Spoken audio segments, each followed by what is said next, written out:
Oh boy, how are we all doing, guys? Andy here from Biohazard Declassified once again. Hope you're all keeping well. Welcome to the Resident Evil Retrospective. Oh boy, I've been waiting to play this one for a hot minute. This game is super awesome. Always love coming back and playing this. It says to it shouldn't do. Let me just quickly get that sorted out. Thank you, Emily. 2 seconds. Make sure that's updated. I'm sure it said Resident Evil. 2 seconds, gang. I'm just going to leave it as it is. I mean, it should be patently obvious what we're playing today, but thank you, everyone. Man, we've had an absolutely crazy week. Of course, I'd be remiss not to talk about the Keeper's Diary of Biohazard Story, which launched on Sunday. And boys and girls, let me tell you, I cannot believe how well we've done. It's been absolutely fantastic. We are currently, as of right now, if I just bring it up here, it's taking forever. We are currently right now sitting. Last time I checked, it was at 130k, which is absolutely absurd. Yeah, so we're sitting at, just shy of 130k.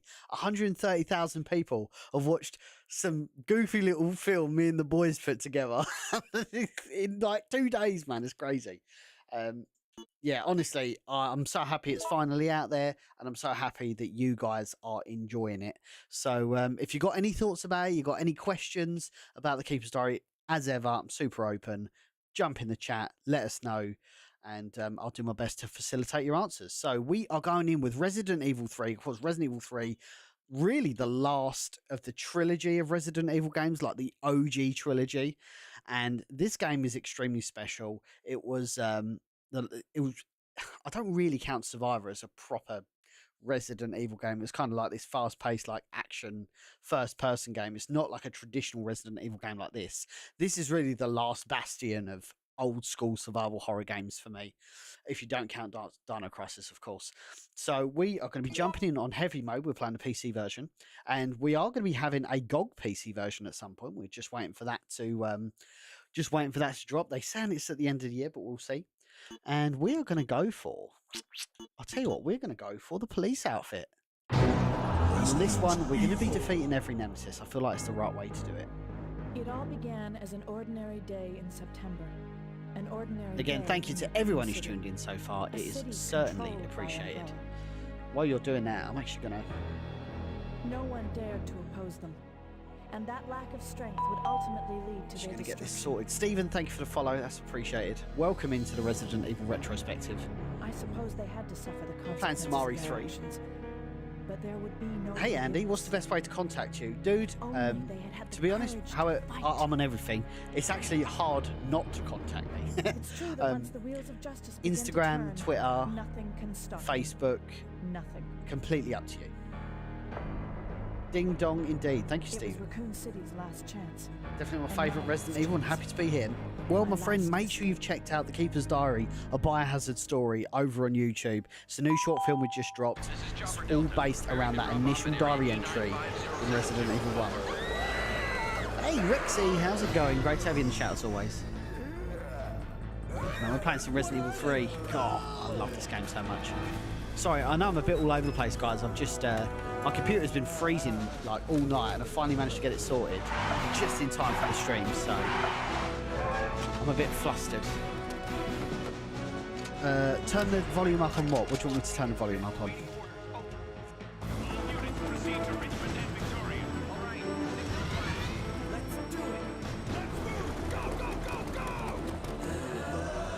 Audio's fine on my end. Okay, leave.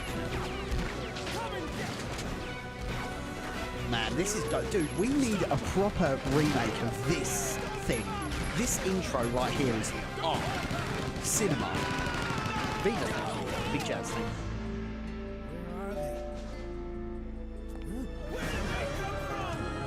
Tipstar, how's it going? Great to have you in the chat. I will answer all of your questions in a hot minute, guys. It's all a bit crazy. Love this dude. You want some more? But he just tragically perishes. Man, what a banger. What an absolute banger. Man, we've got bunch of people in the chat today. Thank you very much. Snap, how's it going? Hello, Andy Wanker. Hope you're well, sir. Thank you. We did have 2 Prime subscriptions come in. So Rexacy, as always, thank you very much. Wrong one. There we go. That's it. Sound effects. And Rad with a Prime subscription. Thank you very much. That's very kind of you. Welcome in everybody to the Resident Evil 3 retrospective. And of course we start with a turbo zombie. How on earth did I dodge that? That was crazy. Again, guys, you got any questions about the Keeper's Diary, let me know. I'll do my best to answer them. Man, we have got a bunch of people across the platforms today. We've already got like 70 viewers across all the platforms and we've only just started. We've got Demo Morg, Zach's Corner, Milfman, my boy, Catherine, J-Rex, Matthew Harris, Felipe, appreciate you, Chef Joe as always. Mole, thank you, it was brilliant, Andy. I'm raging there wasn't more. It was the closest thing to the original Resident Evil than the movies. Yeah, I agree, man, I agree. Depression, thank you. Raccoon City Pizza, yes, sorry, Raccoon City Pizza. Instagram, Twitter, Facebook.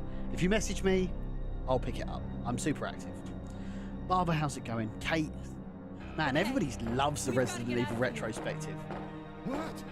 William, thank you. Alex. I just lost my daughter out there. Until you told me to go back outside. I'm sorry I love this about your dude. daughter, but there isn't gonna be any rescue. We have to get out of here. MK, thank you for the gifts. That's I'm appreciated. not going anywhere. I'd rather starve to death in here than be Eaten by one of those undead monsters. Now leave me alone.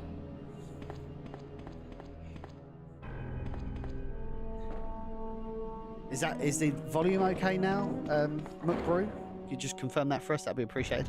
Ari Veteran, always a pleasure, thank you. Kate, Nicholas. Man, there are so many people in this chat, I cannot believe it.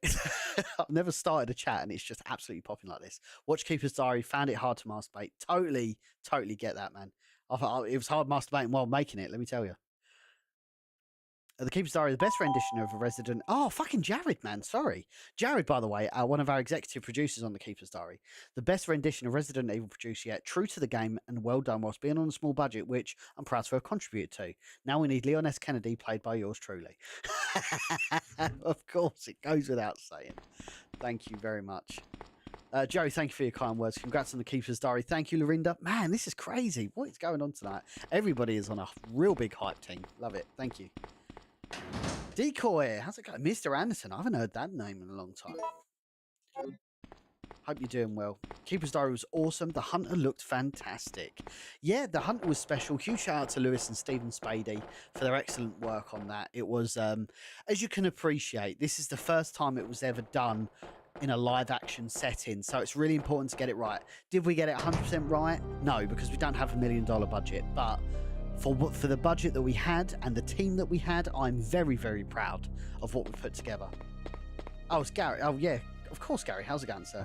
Back on YouTube, man. I bet that feels weird. I bet that feels very strange. Love to see you getting bigger and bigger, Andy. Yeah, at the end of the day, man, it's all fueled on passion. I've always wanted to do it. I mean, if you told me 5 years ago, I would have Biohazard Declassified, which kind of speaks for itself anyway.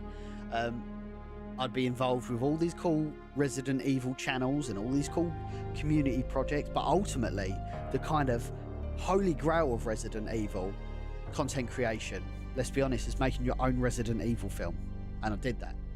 Obviously, with Andrew and the rest of the extended crew, but we did that. It's crazy.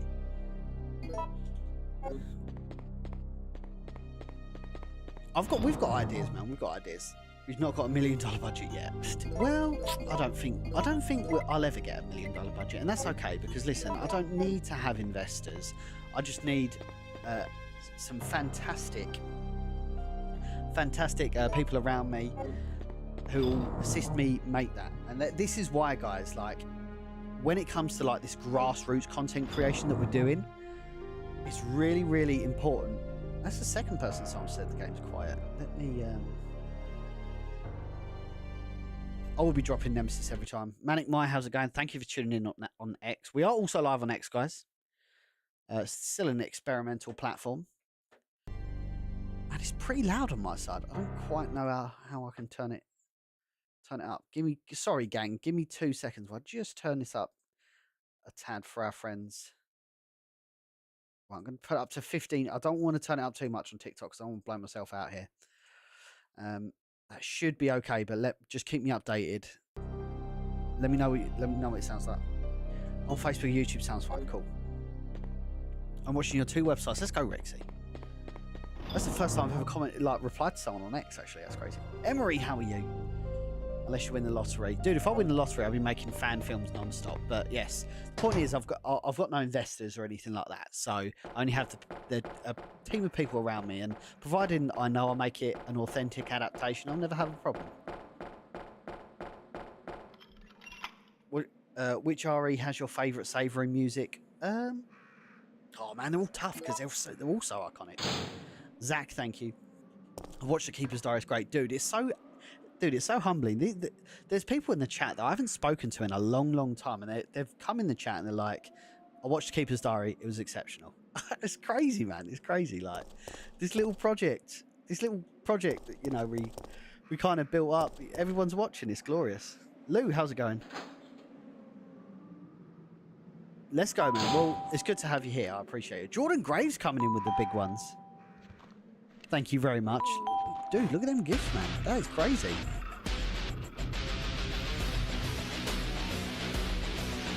Big boy gifts over on the TikTok. Thank you very much.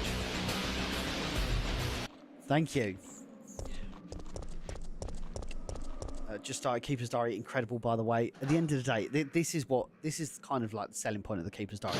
It's very easy for us to just slap a bunch of sets together. Well, actually, it's not easy for us to slap a bunch of sets together. It was actually very painful. But if you just work with me for a second, it's very easy for us to just slap a bunch of sets together, like Welcome to Raccoon City did, and go, oh yeah, this is a Resident Evil film because you've got characters walking around a Resident Evil setting. No, the key component of that formula.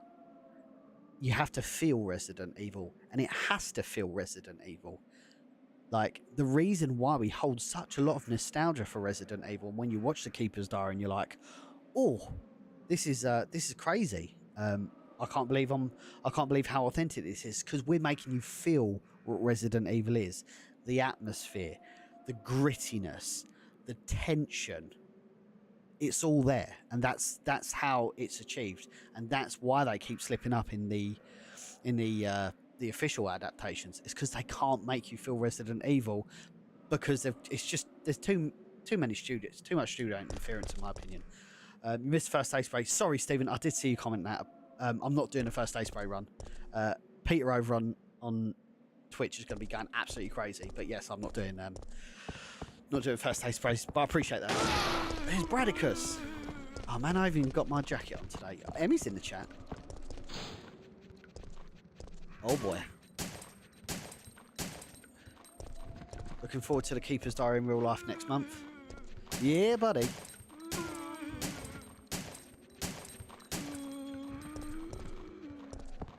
Oh shit. Indeed, William. Indeed. Oh boy. I'll get the Keeper's Diary vid pinned on the Twitch chat. Emmy, are you can you do that for us? Is that okay? Oh. Oh no. Oh, piss off, mate. So, when is the next one of the Keeper's Diary in the works? So it's all subject to negotiation at the moment. My main aim right now is to deliver. So as part of the Keeper's Diary crowdfunding campaign, we've done perks. So we're sending out shirts, posters, blah blah blah. That's kind of my main focus. I don't really want to commit to any other projects until that's sorted. So, oh shit, he's alive. Anyway, we can get Keeper's Diary on Blu-ray, not in its current form. Without peeling the curtain too much back, I've just realised I've taken some ink ribbons. I might quickly run back to the save point and drop them off. Oh fuck, sorry, I'm paying attention to the chat. But what I'm trying to say is one of the agreements we made with Capcom, because Capcom did reach out to me very early on in the Keeper's Diary crowdfunding campaign. They're like, hey man, this is a really cool project you got here. Are you getting paid for it? And it was like, well, I wrote him some very long-winded email. I've said this story before, of course. I wrote him a very long email and yeah, it was one of them. It was one of them.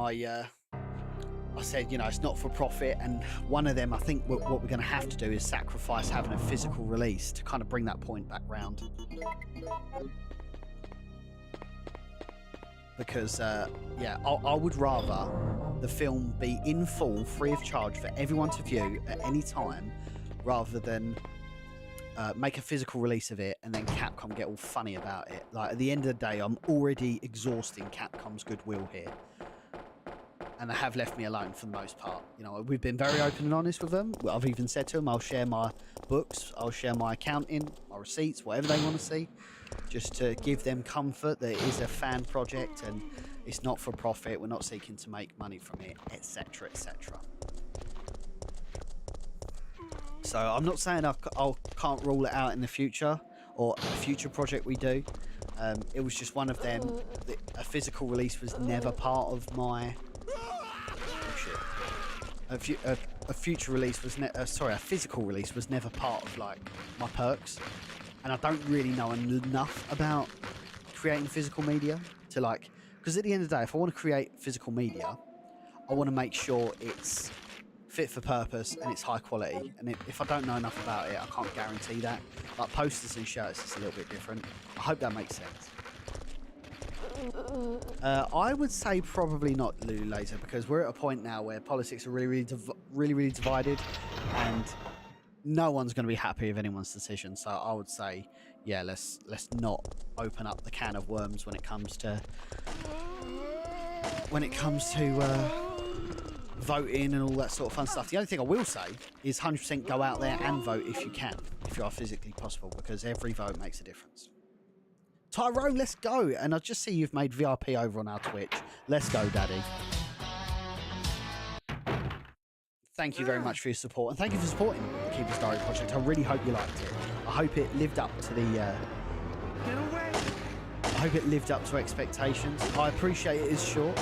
You know, there's only so much things you can do with £40,000 or $55,000.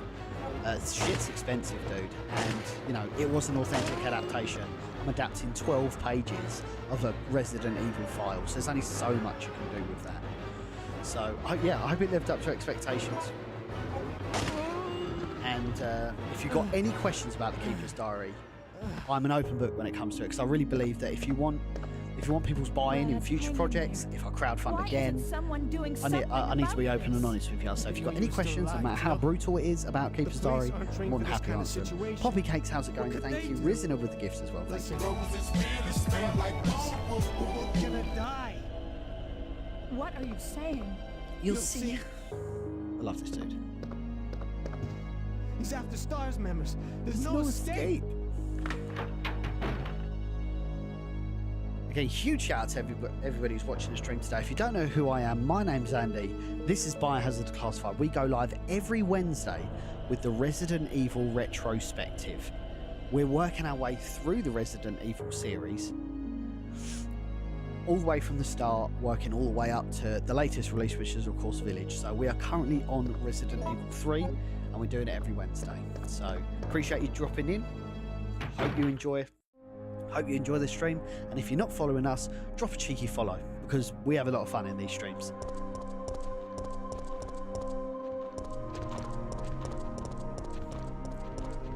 Iron Size, the fucking boy himself. The boy himself.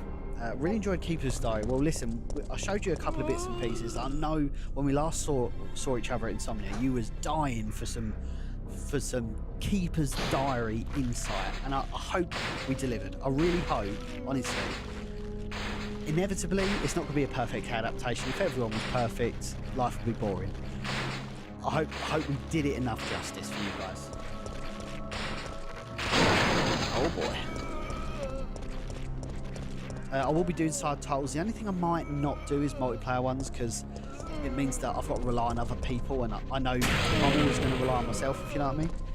But that's not to say that I won't do it. I don't know. I'm still undecided. Zook, how are you? Thank you. Umbrella Corporation Gaming TV, thank you very much. I've had some all I will say, guys, is outside of stuff that I'm doing with Andrew Sorlo, I've had some real interesting conversations today with some people this side of the water, and I think you guys are gonna, if we can engineer it the way we want to engineer it, there's going to be a lot more Resident Evil fan content, which I think you guys are really going to like, or Resident Evil inspired fan content for legal reasons. And the possibilities are quite literally endless. It's huge opportunities across the board. Oh, sorry, I've not got fluid in it.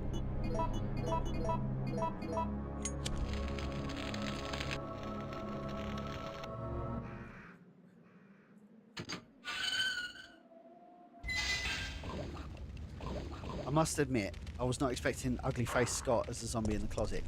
Yeah, so if you've got any questions about that sort of thing as well, like there was a couple of creative liberties that we did do on the Keeper's Diary Biohazard story, and if you guys need that explaining, I'll more than happy explain it to you, because there were some really good ones. There were some really good ones that I think you guys are really going to like, kind of the insight behind why we did it like that.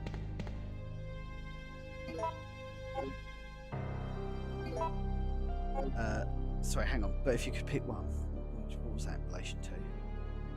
Keeper's Diary. So I think I got half your comment.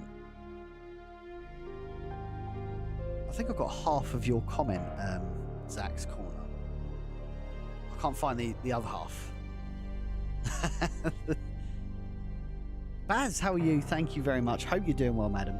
Always a pleasure, never a chore. Thank you for the follow, Iron Sized. Do you know with the follow over on Tiki Toki as well? Make sure you check. Oh yeah, of course. Love the extended stuff added to the poker scene. Good shit. Yeah, so we actually had a poker like specialist on set, unintentionally. So Paige, who actually did our makeup, turns out she was like an ex-poker champion. So when we sat down and did it, we like mapped out the game perfectly. We gave it a bit of substance. So who said? Oh yeah, so it was Scott coming out of the closet. I know everyone's like, why did Scott come out of the closet? It's a really interesting phrasage if you're not familiar with what we're talking about. The reason why we did it like that is because we wanted to keep it fresh. We wanted to keep it on your toes. It's up to your interpretation how you think the keeper died. It's completely up to your interpretation, or what you believe how the keeper died. But he ends up on the bed in our keeper. And it's never explicitly stated that it is especially in the remake, it's never explicitly stated that it is the keeper in the closet. It's just assumed it's the keeper because he pops out on you. So we thought it was a nice twist, because at the end of the day, if you're a Resident Evil fan, you know someone's going to pop out of it. But it's a nice feeling knowing that, hang on a minute, if the keeper's on the floor, who's in the closet?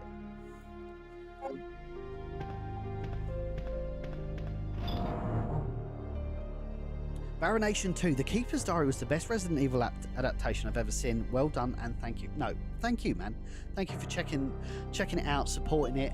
Even if you didn't donate to our campaign, it's okay. If you shared it, or even if you watched it, it's really appreciated. I'm a Resident Evil fan just like you guys, and I'm hoping we did it justice. For so many years, we've basically seen Resident Evil not been given the treatment it deserved. And am I saying that I'm fucking James Cameron or I don't know, fucking Steven Spielberg? Obviously I'm not saying that, but what I'm saying is we had a vision.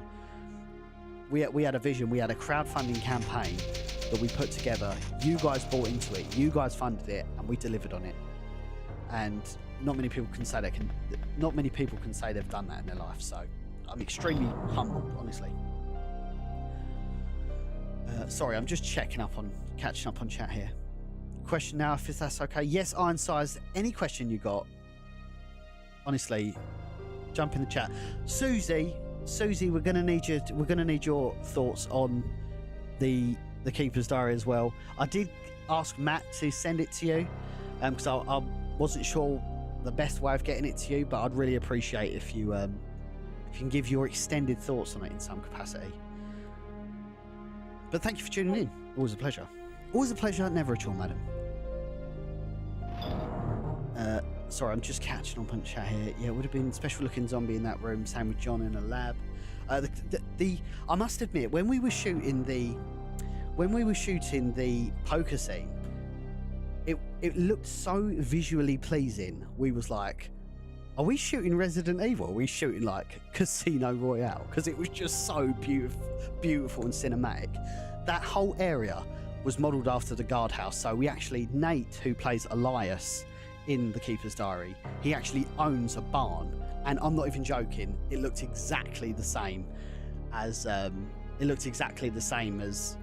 guardhouse. And oh my God, just unbelievable stuff, real unbelievable stuff. So we are super grateful for Nate for coming up with that location. RJ, how's it going?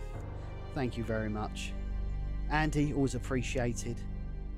Big up Nuji, man. Fucking Nuji put in a shift, dude, and The Keeper's Diary would not look as good as it done if we didn't have Nuji. He was just a fucking goat, dude.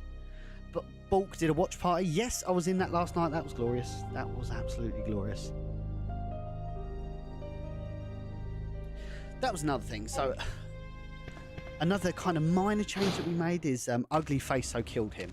So Andrew had a great, and by the way, Andrew's over on Facebook. Andrew, feel free to jump between Twitch and YouTube. We've got a bunch of comments that you're more than welcome to jump between.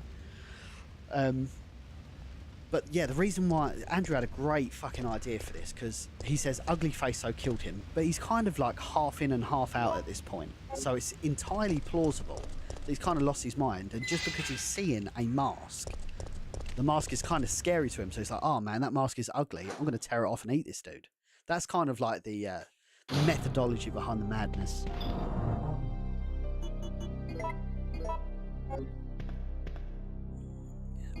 Right, so we got the lighter. I'll show you guys a nice little trick I always do when I play this. Carl, thank you. Not necessarily Resident Evil. A new Resident Evil has been confirmed. It's not necessarily Resident Evil 9, but the assumption is that it is probably going to be Resident Evil 9. How many sets did you have, and where was it all filmed? So it was all filmed in Michigan. So it was split between the Upper Peninsula and Holly, Michigan. Most of it was shot, so JJ owns a it's not dilapidated now, but it was like a dilapidated warehouse. So we had the F-shaped hallway set, if you like. That was 1. We had the Keeper's Room. That was 2. We had the lab, which was 3. We had the doctor's office. We got super lucky with the doctor's office, and huge shout out to Beggy for contacting. It's basically an old people's home, which was, I'm not even joking, like you could hit it with a cricket ball from where you were standing in the warehouse. So we went over there. They had an entire wing that was completely free, and it was this kind of like completely retro doctor's office. And I do want to talk more about that, but we've got the naughty boy coming up here. We had 0 reshoots.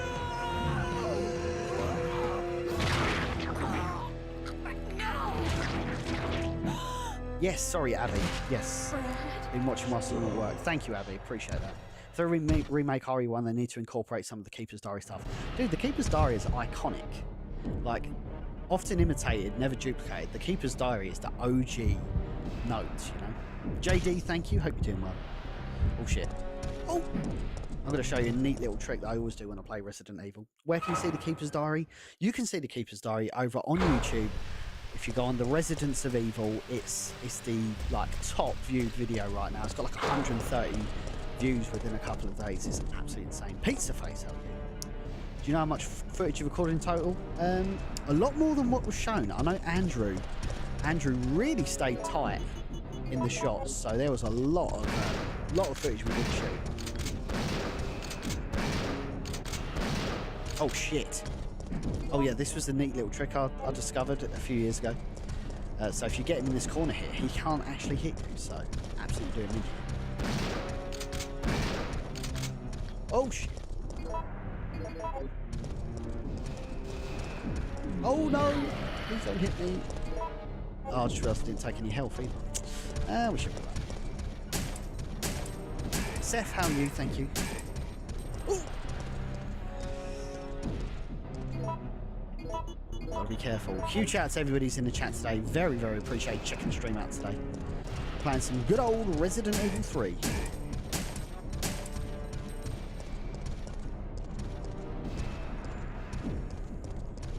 you know what? I hope they do, Andrew, to be honest, because, you know, we always want it to be a bit of a protest, you know, a bit of a movement, a trendsetter, and if we're the deciding factor in Capcom making authentic Resident Evil experiences, then that's awesome, man. You can honestly say you changed the trajectory of Constantine film. Whether that happened, to be honest, it is unlikely. That's good stuff, Seth. I'm glad you enjoyed Keeper's Diary. Hey, Claire, how's it going? Prediction for Saturday: England to be executed by firing squad.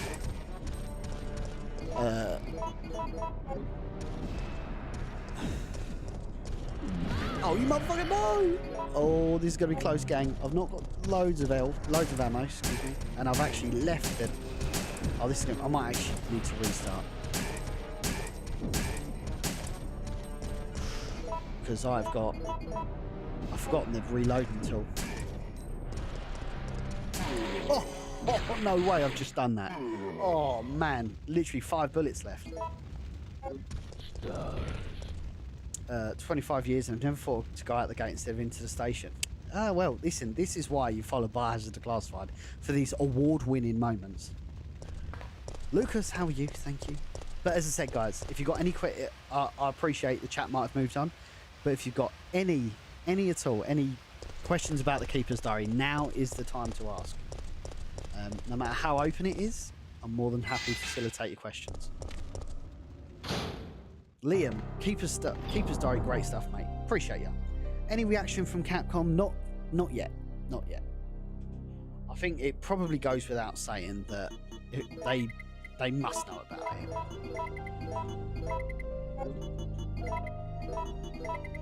Absolutely must know about it. Just can't see him not knowing about it by now.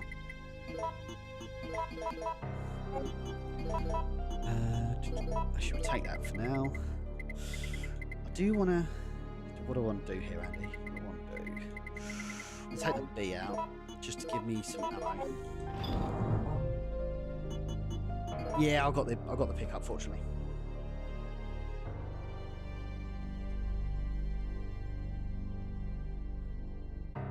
Obviously, we did get a what's what I'm looking for? We were contacted very early on by Capcom, as I said earlier. And they were like, hey guys, what's going on here? This looks kind of interesting. Are you making any money from it? And we did put their assurances to bed. And yeah, it's pretty much been pretty chill from there. They didn't give, by the way, they didn't give us their approval. I want to absolutely make it clear, they did not give us their approval. All they said was they weren't going to be standing in the way of production. I'll tell you what, I'll actually, I shouldn't do this, but I'm not under a non-disclosure agreement, so I'm gonna actually read out the email that they sent me. If you give me just a moment.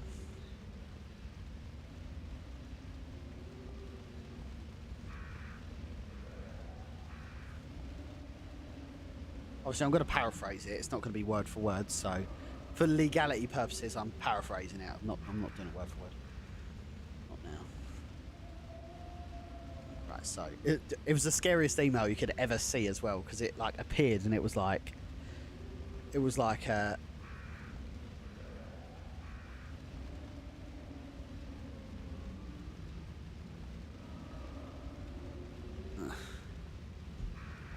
seconds. Sorry, something come through. Oh man, this is taking forever. I might have to go on my phone. It's a really interesting, because you know this is the first time I've ever interacted with Capcom in an official capacity. So if we go to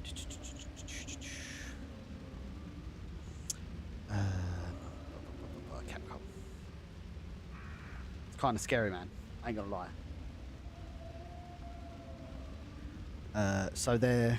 So I'm not going to tell you my extended reply because it's pages and pages long. I just wanted to bore them. But they just said, hello Andy, thank you for the details. We have understood that your project is not for profit and the game does not harm the original Resident Evil game. And they put ominously, for now. They put, we appreciate your enthusiasm against our games and we're not willing to restrict your production through this message. Please let us contact you again if any problem occurs. So what they're doing is they're not giving us their approval. It goes without saying. They're not giving us their approval. what they're saying is we're not seeing any copyright violations here because you've made a quite a clear, fair and reasonable case that this is not for profit and you don't intend to monetize it, which we haven't. I mean, the video's not even got ads on it, so it's completely like demonetized on YouTube. And ultimately, again, they're not giving us their approval, but what they are saying is they're not seeing any violations, but they have left the door open. So at any point, really, Capcom could say, oh yeah, actually, we think it's now violating copyright. So, you know, you got to try and use their goodwill where you can. El Marvo, love the Keeper's Diary. The chat with the Critical Drinker was fun too, just before the release. Yeah, JJ and Andrew did an exceptional job there. I would love to have been part of it, but it must have come together really, really quickly because, yeah. That was a very interesting conversation. In your opinion, who's the favourite RE character in the game? It has to be Chris Redfield. Chris Redfield. I mean, Resident Evil is a story based around Chris Redfield, in my opinion. Did you pick up? Considering how much Keeper's Diary grew within a couple of days, better. Yeah, it's crazy. Like I'm not even joking.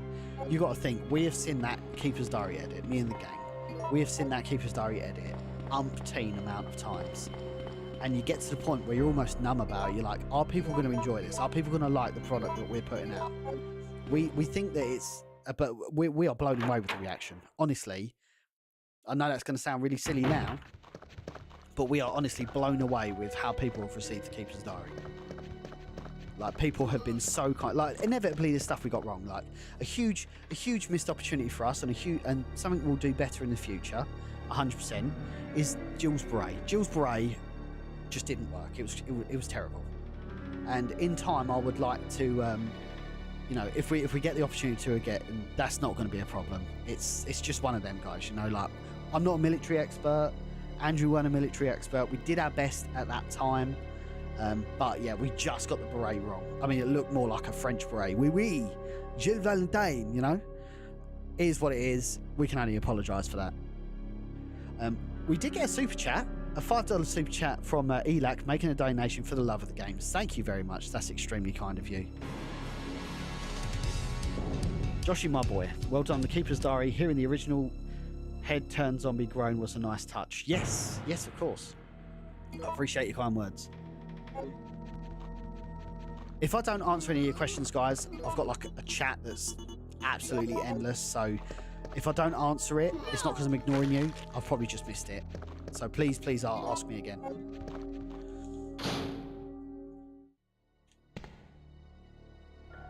That's a good point, actually, Peter. Yeah, we don't have it, do we? Right, we need to get the stars key. 0, 5, 1, 3. Oh, fuck me. Oh my god, my mind has just gone completely blank. 0132 013 0131. Yes, perfect. I was lucky, wasn't it? It's like the only one I remembered. Actually, I remember 4312. Howdy, partner. Greetings from Barcelona. Do you know if JJ is going live today with speed runs? I know he's been doing a lot of speed runs recently. I'm not sure, my friend. I'm really not sure. Guys, we have got 50 concurrent viewers over on YouTube. What is going on tonight? Thank you, everyone, for tuning in. Andy here from Biohazard Declassified, dedicated Resident Evil content creator, and proud to say, producer of the Keeper's Diary, a Biohazard story, with my good friend Andrew Sorlo. So, man, what an experience it's been. Like, like for so long, we was like, man, we need to get this film out. Like, I was having, arguments with Mr. Sorlo, and I'm like, Andrew, this film has got to come out. And he's like, no, we need more time. We need more time in this hunter scene.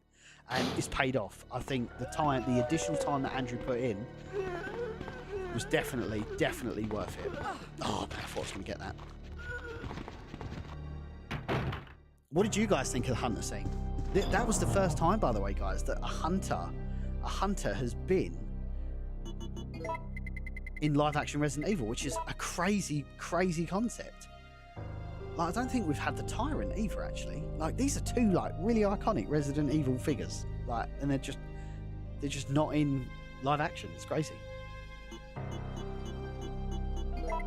By the way, someone did say, is that Wesker? Well, I can't legally confirm it's Wesker, but he is our senior researcher, and his initials are AW. Is all I'll say.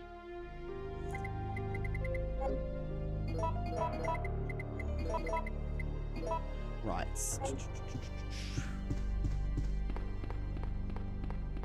Yeah, sorry Nathan, we're playing Resident Evil 3. Hunter was sick, yeah man. Just what a great scene that is. And the Hunter really got done super late. Real late. Oh yes, sorry, you're right, Paul, you're right. Hunter looks so good, amazing work. Dude, that last scene, that last scene, by the way, the last part of that scene where the Hunter kind of looks forward and screams, that wasn't in our previs or our shot list. Like, that was something that Lewis and Andrew came up with, and oh my god, it looks fantastic.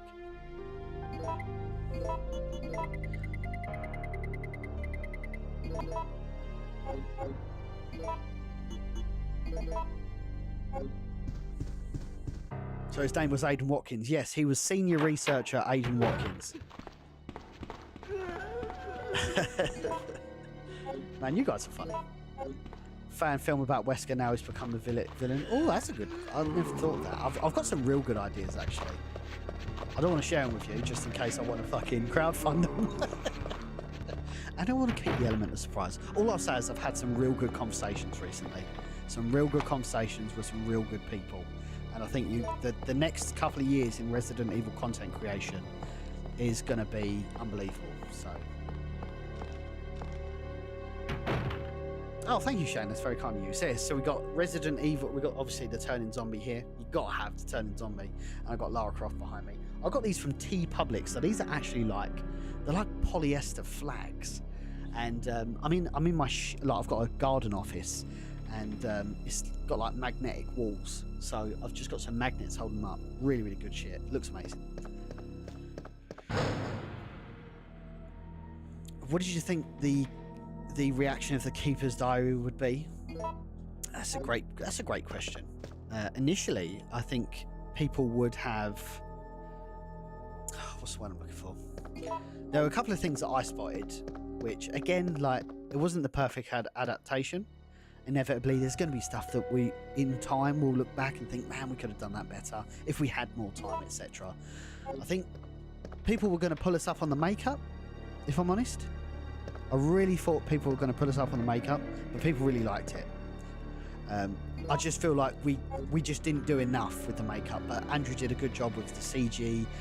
The colour grade kind of, masked some sins. By the way, the makeup was exceptional. I did like it. I felt like we could have done more. AC is not on today. The window's open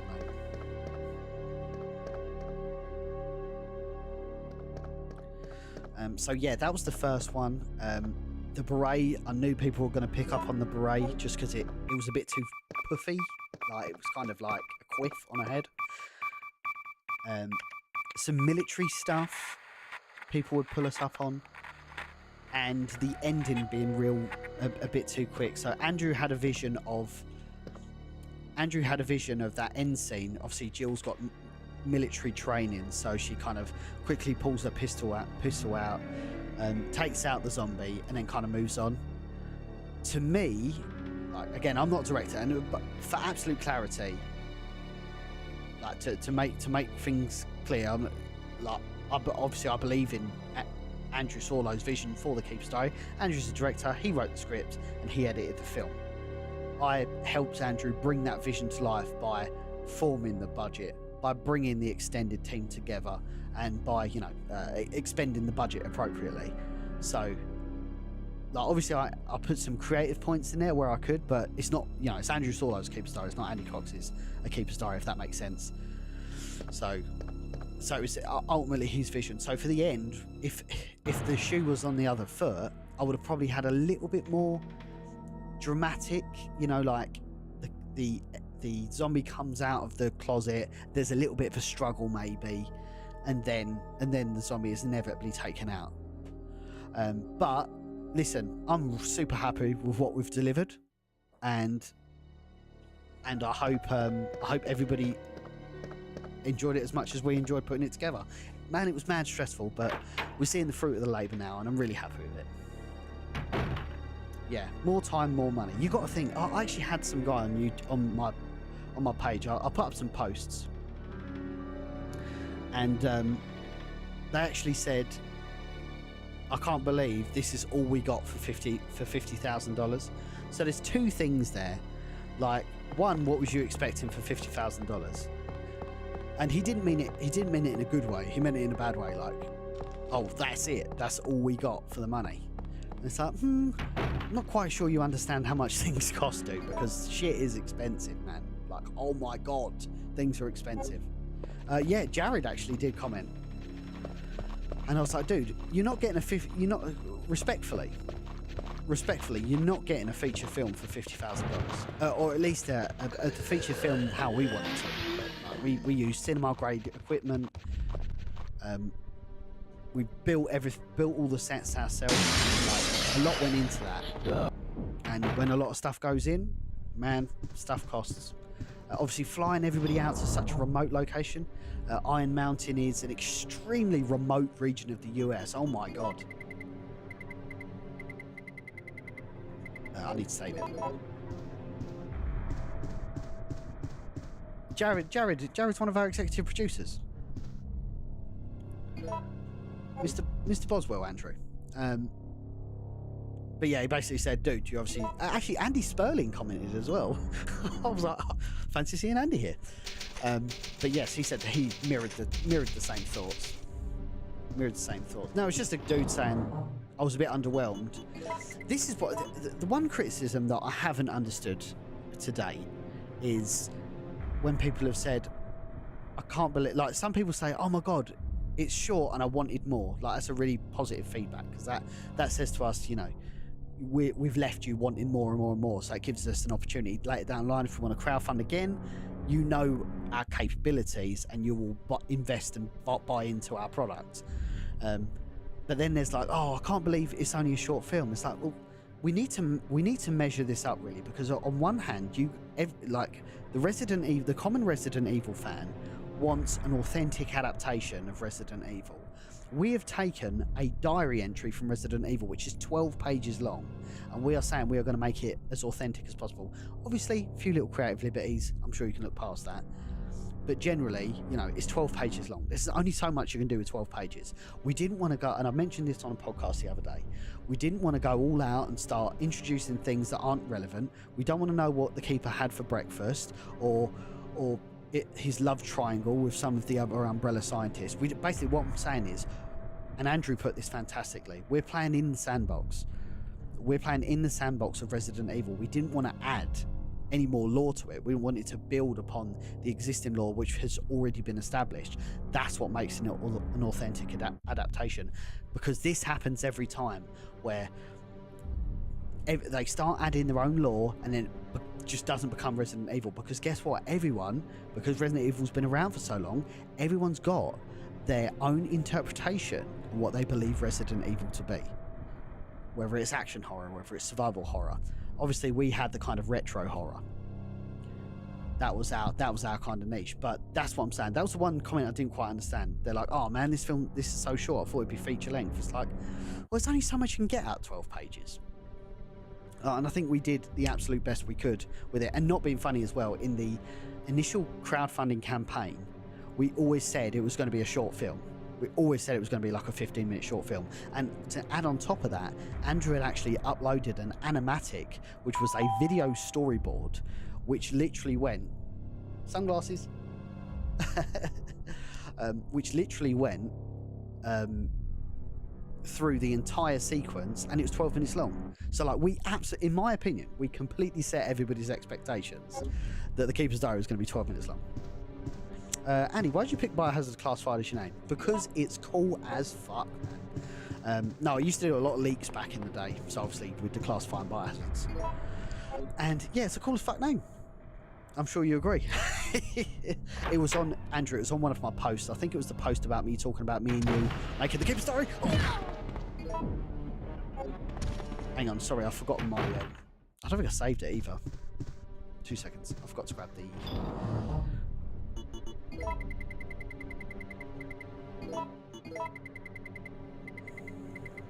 Did I pick up? Oh, I did. I was gonna say, did I pick up a red herb? Yeah. Hell yeah! Right. Holy shit, dude! Just watched Keeper's Diary. What an amazing job! Love the hunter scene. Thank you very much. That's very kind of you. Oh, Brian coming in with the 100 bits over on Twitch. Thank you very much. It's very kind of you. Always appreciated. I think this is annoyingly. That's just not what I think it is. Let's go, Michelle. I think the length of the film is perfect considering the lore it's based on. Exactly. I'm confused. 2 Jareds. No, it's only 1 Jared, Andrew. This isn't quantum physics. You did save. Thank you. Slef, how's it going? Love to see more side stories from Raccoon City people during the outbreak. I've always said that as well. You know, Raccoon City is not just, and I always say this, and people are probably bored of hearing me talk about it, but Raccoon City is not just a location, it's almost a character in Resident Evil, and that's really important to preserve. Who are you? Where am I? Who, what, when, how? Let's go down. Oh, come on, man. Why are you a turbo? Oh, mate. You're my grandson, yes. Right, this is... I don't think this is going to be too great, this one. Because I've already burnt a herb. Right. So here's another little trick I learned a few years ago.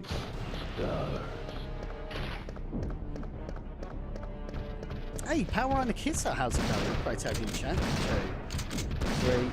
Oh, shit! Come on. Point your rocket at me, big boy. There we go. Oh no, Jared's good as gold. It was actually, sorry Andrew, it was another fella who was basically saying 50k. Is that all we got for 50? Is that all we got for 50k? I guess. And I was like, not quite sure you know how much things cost. Like, we really maximised that as good as we could, man. Whoa! Come on, Daddy. Oh, you fucking wanker! I knew you were gonna do that. Oh no!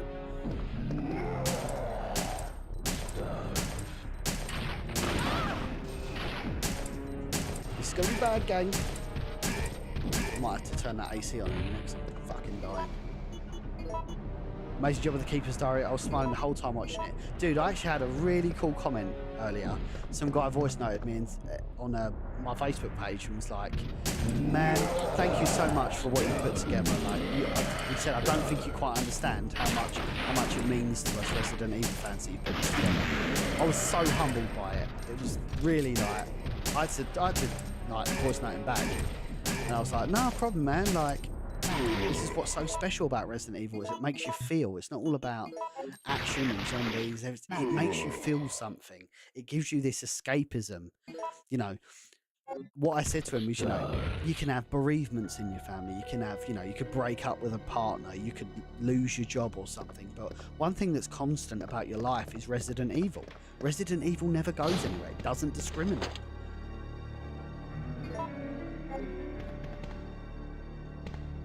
What aria is this? I've just finished my pistol only run, Tomb Raider Remastered. Let's go. I think you get a trophy for that. This is Resident Evil 3 though, to answer your question. Anthony Dunn. Full-time naughty boy Anthony Dunn coming in. The Keeper's Diary, the most accurate representation of the source material. Those involved loved the source material and treated it with great care. And to be honest, you know, not to pat my own back, but that is how it should be. Absolutely. We set this out in our campaign. We said that we are sick and tired of seeing adaptations which don't best fit our vision for what we believe Resident Evil to be. And instead of moaning about it online, we're going to go and do something about it. And Andrew fucking assembled me and Andrew assembled a team of Avengers, and here we are. Oh, what am I doing? I was like, why ain't that working? Adam Green coming in with the Green Herb Gang. Let's go. That's the wrong button. Sorry about that. Let's try that again. That's also the wrong button. There we go. Very kind of you, Adam. Great to hear you enjoying the stream. We nearly got 60 live viewers over on our YouTube channel. Thank you very much, guys. If you don't know who I am, my name's Andy. This is Biohazard Declassified. Every Wednesday, we go live with Resident Evil in this time slot. and we are slowly working our way through the series as part of the Resident Evil Retrospective playlist. If you want to catch up, I've got a playlist already set up for you. Feel free to jump back through and have a gander, but I really appreciate you being here, and if you really enjoy the content, please drop a follow. If you've seen The Keeper's Diary, you're going to know I'm a huge Resident Evil fan, just like you guys. Often imitated Jared, but never duplicated.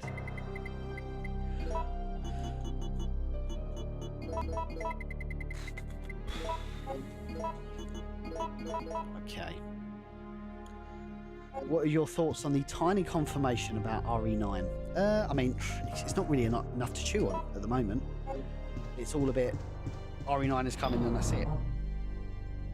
Brian, how are you? Anyways, it's awesome you did The Keeper's Diary. And who are the RE Avengers? Well, quite simply, Residents of Evil, Biohazard Declassified, Resident Evil Challenger, Let's Talk Resident Evil, Ink Ribbon. Well, Ink Ribbon wasn't on the shoot, but I'd loved him to have been on the shoot, and I'm hoping if we do another one, we definitely get Ink Ribbon on board because he's a sweetheart. Don't let me. Oh man, I can't get my words out today. I'm so sorry. Don't let me. Oh, mate, what is up with me today? I'm so sorry. Don't let him hear me say that, is what I wanted to say. Man, that fucking speech impediment rears its ugly head every so often. Apologies.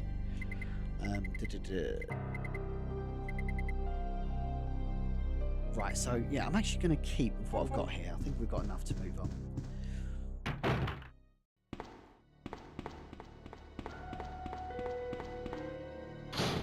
Today, Junior. Stay here. Stay as long as you can.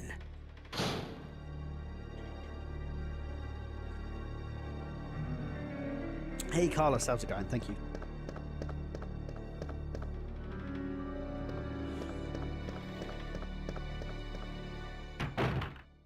I'm hoping they do something big for the 30th anniversary. I was going to say a classics collection, but they've kind of already done that. I suppose they could port it to consoles.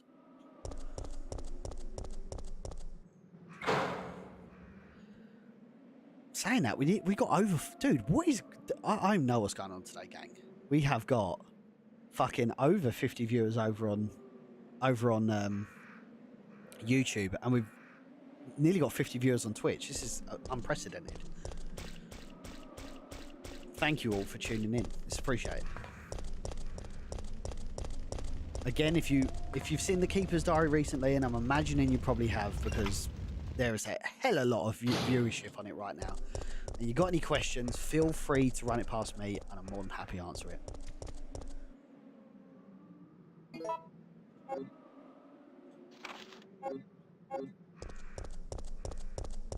Thumbnail video of awesome. What thumbnail of The Keeper's Diary one? Yeah, that's really good. Huge shout to Cameron McPhee for putting that together. Oh yeah, sorry. Heather, how are you? How did you find The Keeper's Diary, madam? I see, oh, I'm so sorry I forgot your daughter's name, but she did a TikTok edit of The Keeper's Diary. I've actually forgot to send it to Andrew. I saw it like last night. I'll send it across to him. Mohammed, salam, my brother.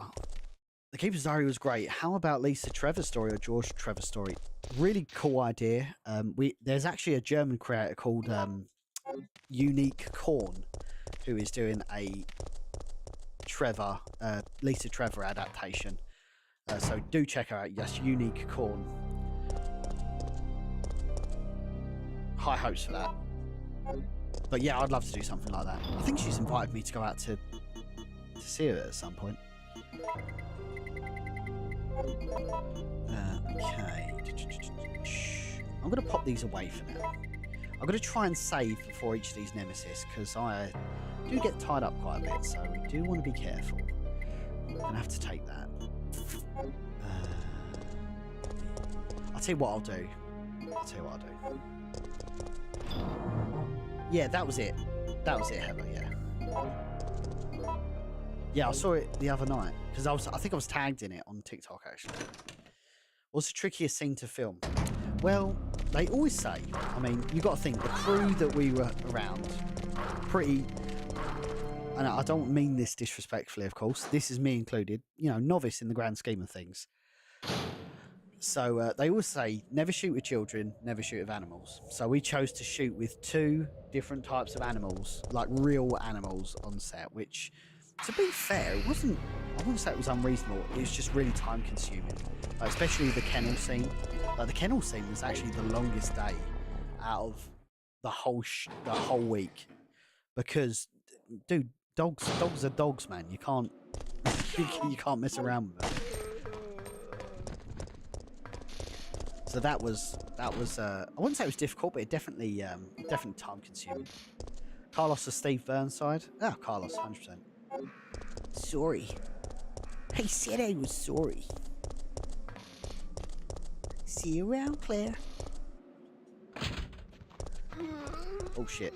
Oh, hang on. I just realised I got the eagle. Dude, why wasn't there eagle in Resident Evil 3 Remake? What a missed opportunity that is. Oh, you wanker. Scared the shit out of me.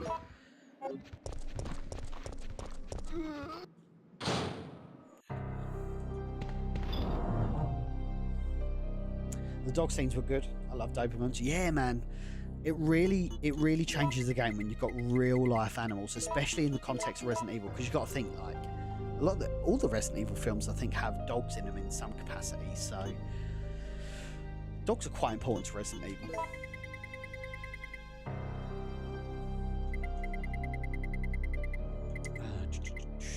Right, we can't get that out yet. I've got to pop the power cable away for now. I've got the one handgun bullet there. Put that in here for safekeeping. Some more shotgun rounds here. Felt so bad for the piggy. Yeah. That was cool, mate. Honestly, it changes the game when you've got real animals. Obviously, we couldn't have a real hunter. I know everybody said, oh yeah, a practical hunter would have been nice. Yeah, it would have been nice, but man, I wouldn't even want to know what the cost of a massive animatronic hunter would be. I feel like we really did the best with what we had, the resources we had. I feel like what we asked for in our crowdfunding campaign was quite modest in the grand scheme of things. I think the quality by far exceeds the money that we put into it, if that makes sense. Do you like dogs? Oh, Snatcher's a great film. I'd love to shoot a Resident Evil film with Cockney people in it.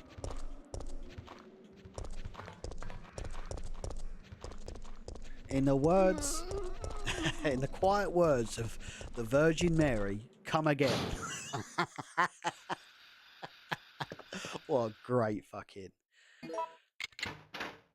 What a great setup. I'm going to quickly go save it, actually. You have tactical reload. Oh, yes. Sorry, yeah, we're playing classic reload. I forgot to say that. Glenn, how are you? Thank you. Have you had a chance to check out the Keeper's Diary Biohazard story?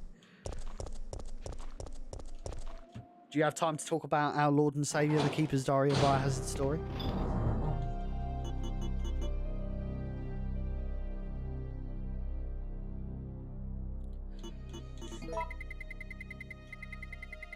Always love doing this, guys, but where is everyone watching the stream today? If you could comment your city and your country, that would be appreciated. Want to see how diverse the Resident Evil community are. Even if you've never commented on a stream before. Oh.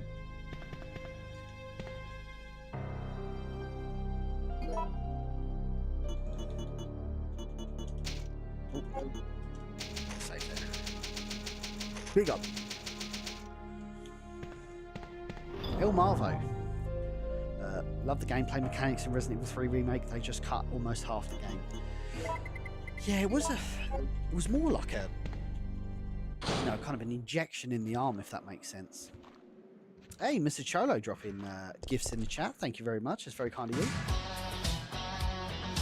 Loads of gifts. Jesus Christ. Thank you very much. It's very kind of you. Right, let's go this way.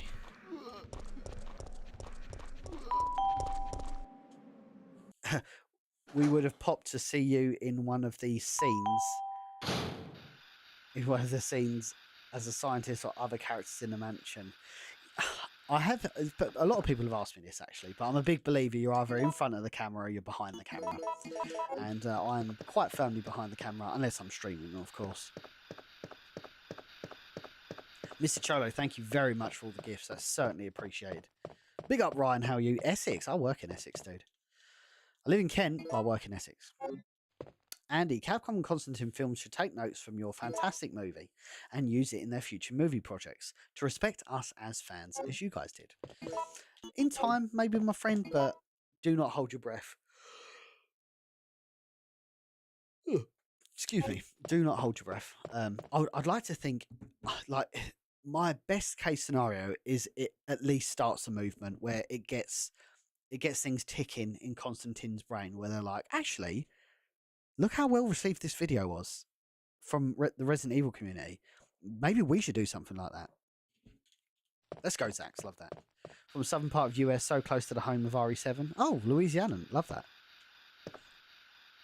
Got to stay cool in this humid weather. Well, let me tell you, man, there's nothing more humid than the UK. Like, I'm so happy I bought some AC units because I'm in a little garden office, and I'd normally shut all the windows, like, obviously because it's loud, and yeah, it gets super hot in here. So I'm grateful to have it. I'm going to turn it on now, actually.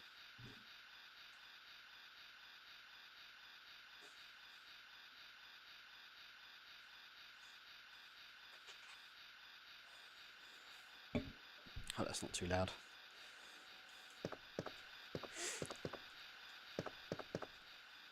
I know the Queen reference, but not Jennifer. Oh, sorry, I've put this wrong.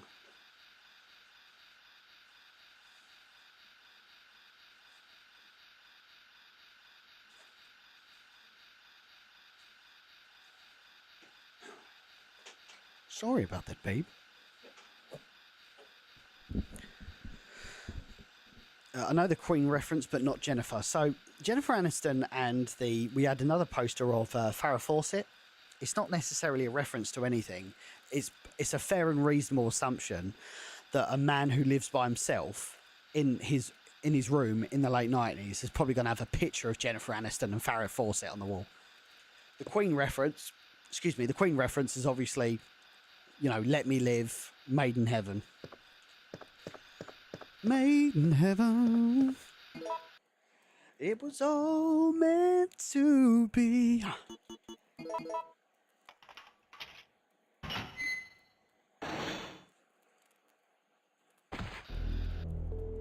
What's that? Calm down, lady. I'm no zombie. Big up, Carlos. My name's Carlos, Corporal of Umbrella's Biohazard Countermeasure Force. What's your name? Jill, did you just say you belong to Umbrella's army? Umbrella. Yeah. Okay, guys, I've got a question for everyone in the chat. Original Carlos or remake Carlos?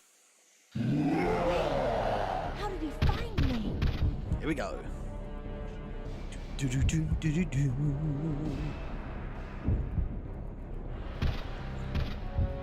I normally just do this, just wait. Excuse me. Caleb, how are you?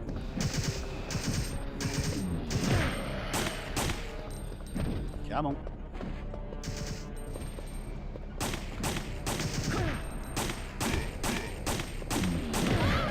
How'd he get me from there? No way. Oh.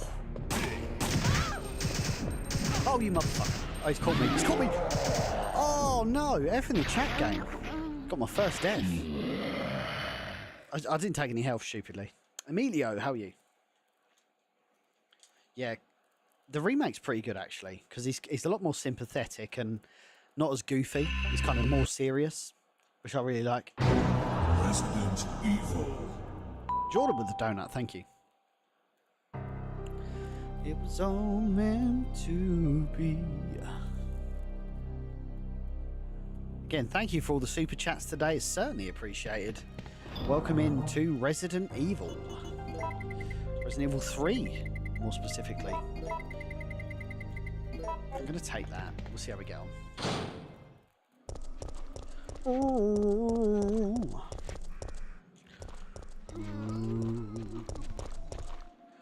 Oh.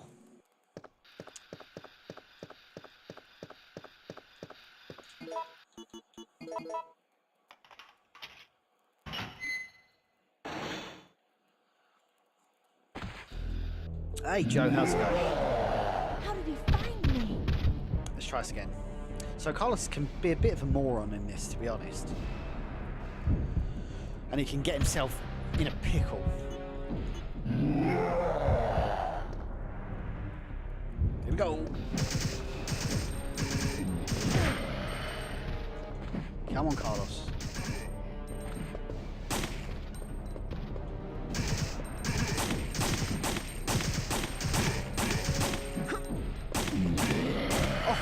Oh, let's go, Daddy. Carlos can die, and he does die very easily, so you do have to be careful.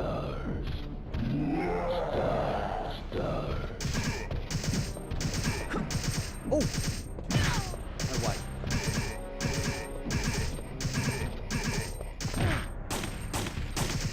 Like this, he's got himself jammed in the wall. It's really annoying.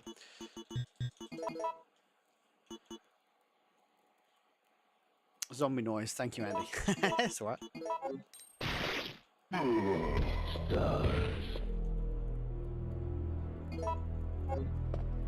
Tyrell or Mikhail? Mikhail's amazing. Well,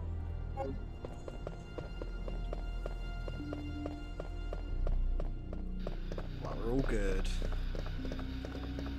Let's get out of here before we cause ourselves a mischief. Wait, I have to ask you something. I know. You want to ask me out? Oh, All the foxy ladies love my accent. It drives them crazy. This guy's a goober. What? Keep dreaming. Tell me, why did Umbrella send your team in? We're here to rescue the civilians. Don't Yeah, lie to be honest, me. Jared, I don't really use the item box that much. Excuse me, the first aid box. If he dies, is it game over for you? Yes, it is. Oh, screen just went off then. That was weird. Does that occasionally.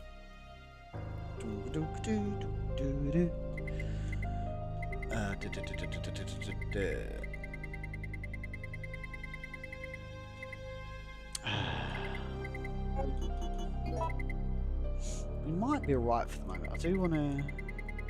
I never used the shotgun enough, so we're gonna.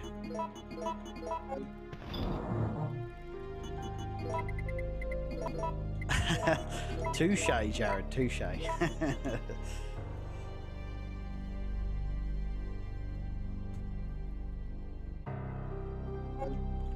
Okay, right. Let me pop some bits away.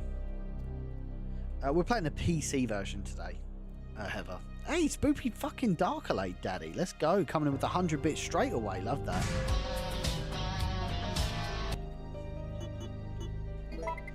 Very kind of you. I trust you enjoyed the Keeper's Diary of Biohazard story.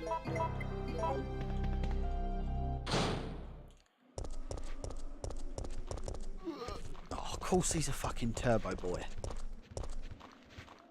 There we go. That's one way of doing it. I adore the Keeper's Diary, watched it multiple times. That's the spirit.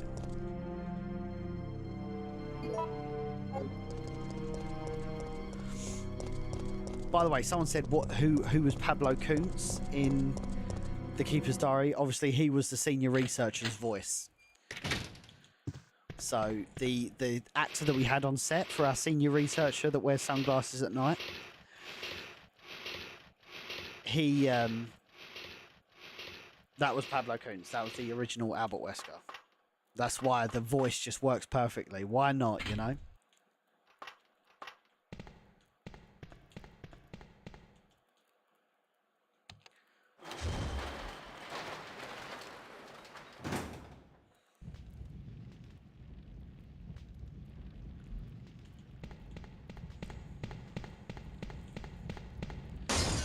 Oh, get off my brain, shitbird.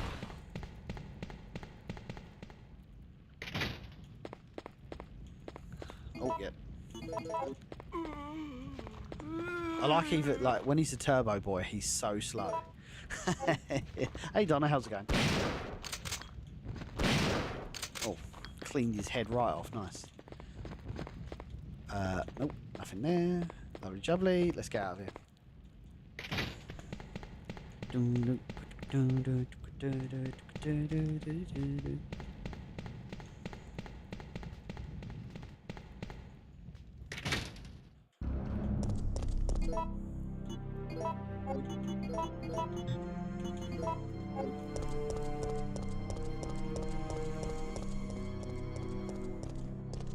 Okay, right, let's bang these in.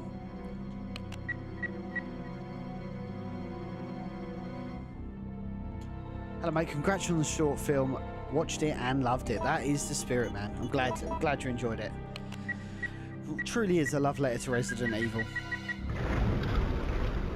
The hallways were just fantastic, man. That hallway, you know, like it was so perfectly paced. Like, you know, when you get to that hallway, you know you're in Resident Evil. The atmosphere, just the feeling of the hallway. Like, the Keeper's Diary makes you feel Resident Evil. That's why it's so important. That's why it's so important. Yeah, man. Yeah, the DC tease was pretty sick. I love that. I posted about that today, actually.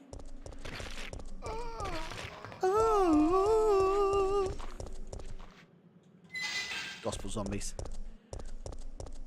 Yeah, I'm not sure why that is, Mohammed. I would like to have seen some story DLC for Resident Evil 3, but yeah, unfortunately, I didn't have it. I can see that, Mark. I mean, a lot of people did play it on the GameCube. It's a great port to play. I did see that.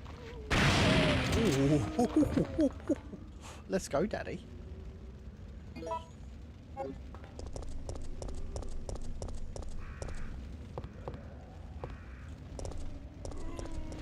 That was filthy. I think it's the naughty boys down here, isn't it? Oh, yes. Yes, yes, yes. Nice.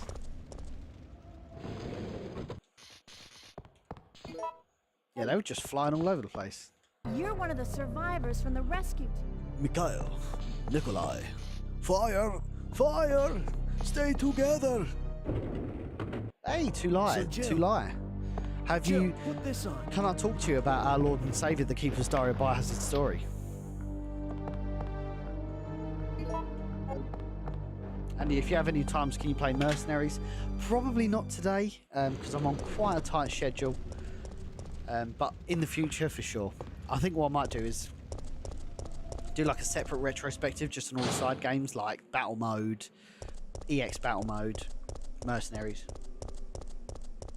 Sorry, I don't take spam calls. Very good. Touche. Oh, shit. Good man. We're doing very well, thank you. Hope you're keeping well. Oh, that scared me. Let's never do that again. Excuse me. Oh, double. We'll do a double. Is it me or is this game longer than the remake? That's a very good question. I don't think it is longer than the remake. Relatively.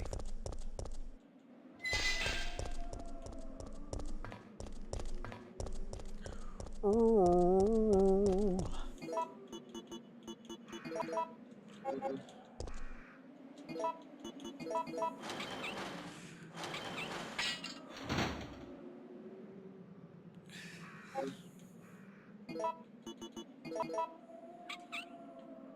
If you are enjoying the stream, guys, make sure you drop a cheeky follow, and if you're feeling super charitable, a cheeky like would always go down well.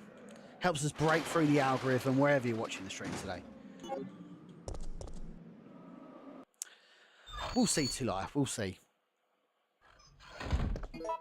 I like to. It's probably going to be Resident Evil 9. Although they haven't confirmed it. What up, G? RE6 is pretty different experience, to be honest, Retro Hub.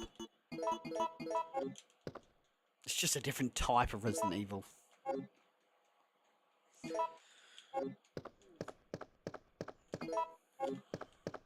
Hey, Angelus. Do I have time to talk about our Lord and Saviour, the Keeper's Diary and Biohazard story?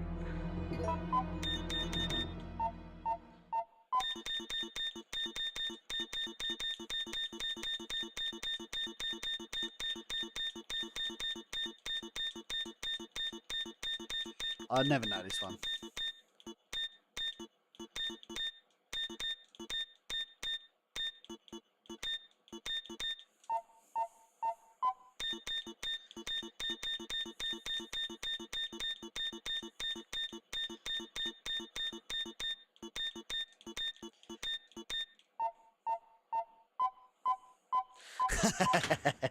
That's me all over, Peter.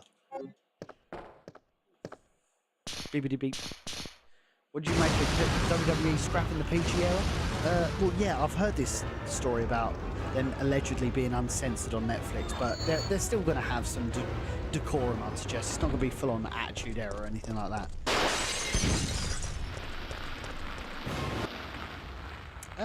Keith, how's it going? So, hey Andy, just curious how much of the budget was set aside for the Dino Crisis teaser? Okay. Was it always planned to be included? Some equipment. There might not be any yet. So, great question. If I was going to be brutally honest, I would suggest that it didn't form part of the Keeper's Diary budget, and that's going to. I don't want everyone to be like, "Oh my god, you know, you spent loads of money on it." Not really.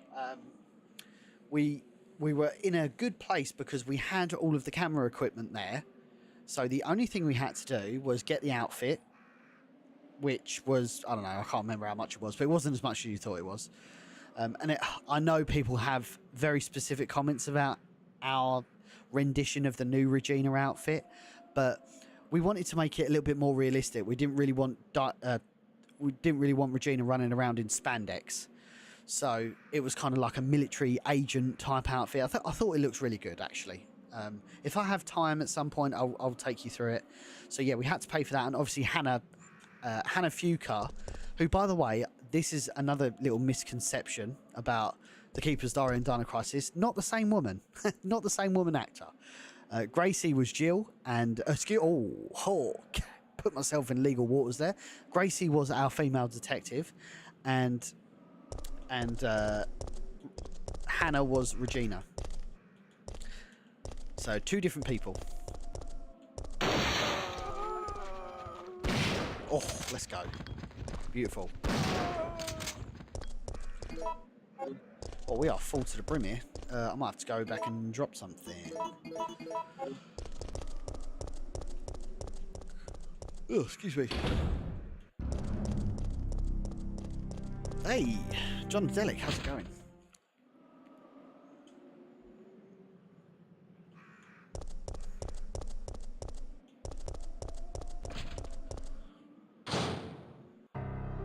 Capcom been pretty cool today, so I don't think that we've got anything to worry about, touch wood.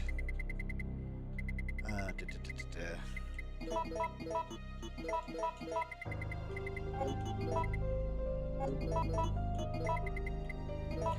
pop that in there. Again, man, huge shout out to the turnout tonight. I am honestly blessed and humbled that you guys are all in my stream today. It's really appreciated. I really hope you guys enjoy the stream. I hope you love Resident Evil 3, and I hope you love Resident Evil as much as I do.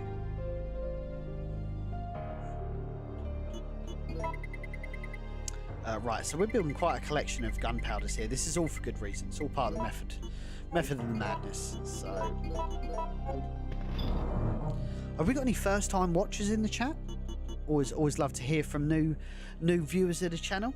Even if you've never commented on a stream, guys, get involved in the chat. If you're new to the stream, introduce yourself and let's shoot the shit, man. Peter, you've been with me for 4 years, mate.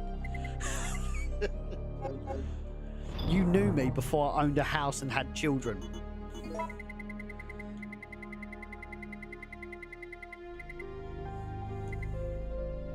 Right. Hey Duncan, how are you? Long time no speak. It's certainly been a hot minute. Do you think we'll be able to get mercenaries? Hey Richard, how's it going? How's the article coming along, my friend?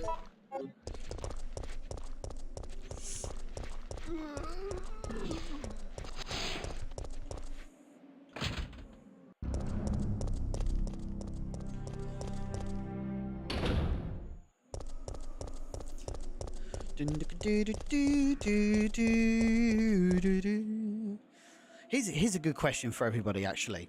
You've seen the Keeper's Diary of Biohazard Story, or the majority of people have. If you haven't, of course, jump on over to Residents of Evil.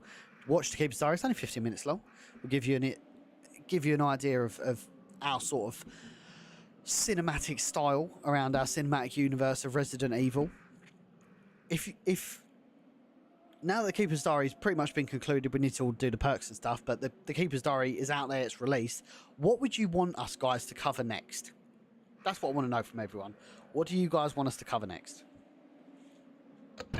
Life's good, Duncan. God is great. Speaking of time, I actually thought it was going to be longer. Not an uncommon criticism, Angelus. We was talking about this earlier. So, obviously, in our crowdfunding campaign, we made it expressly clear it was going to be between 12 and 15 minutes. Obviously, it's based on 12 pages. So we wanted to make it super authentic. We didn't want to add any more stuff to the lore. We didn't want to pad it out or fill it out. So that's why the length was the length.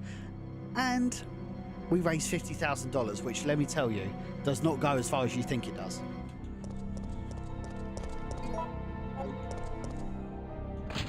If there's any filmmakers in the chat, they're gonna let you know as well. I mean, it probably cost us best part probably 10 to 12 grand just for the camera equipment. So that it dwindles quickly, man. Let me tell you.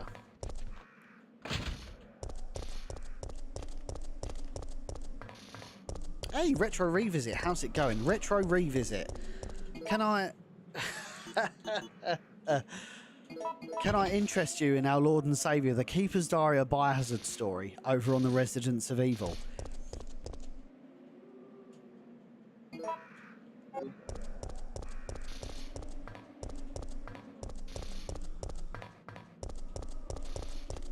Oh, an Alexander Ashford story would be cool, actually. I can see that being pretty cool. Like, I'd love to tell a story on Arclay. I know that there's a concept out there already, but that whole, you know, a bizarre incident occurred in the outskirts of an American suburb. Victims were apparently eaten. That whole thing, yeah. Oh shit. Oh, Watchman's Diary, yes. That whole thing I'd love to cover. Yes. I've heard of Residents of Evil. Is it a fan-made version? You see? Yes. So, basically, the long and the short of it, Retro Revisit, me and one other. So, I produced it. My good friend Andrew Solo directed it. We had an extended team with us. We crowdfunded. We raised $50,000. And we made a short film based on the Keeper's Diary. No, in the original Resident Evil film. It's the most authentic Resident Evil adaptation to date. We're super proud of it, and we hope you enjoy it. Honestly, it's completely full. It's in full, free of charge on the Residents of Evil. You can watch it right now.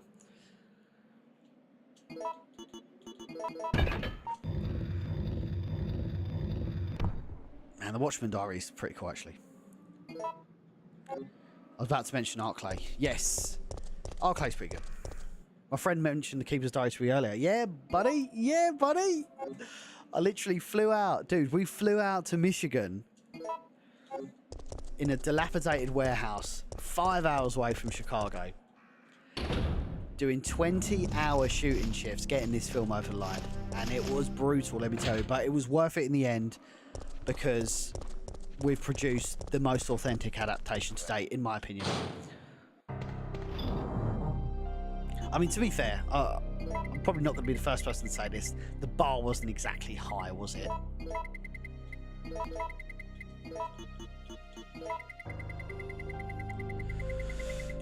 Right, we're going to pop this away for now. Is that your full-time job, this in Keepers? No. So I'm a commercial manager for a scaffolding company during the day, and I'm a kind of content creator by night. Blood. See if you can find any other clues. I'll be examining this. Hope this is not Chris's blood. Hey Riley, how's it going?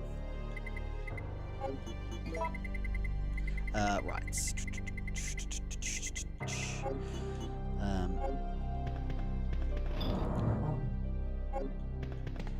How about a story that focuses on Hunk? Not an uncommon request, actually. A lot. Obviously, we had some Umbrella Security Service operatives in our film. What did you guys think about that? That's actually a really good point. So that hallway scene in the Keeper's Diary, a Biohazard story. What did you guys think of that? Because that's not. was a little bit of an adaptation. It was a mixture between two scenes, really. I'd really love to know how everybody received that. What did you think of it?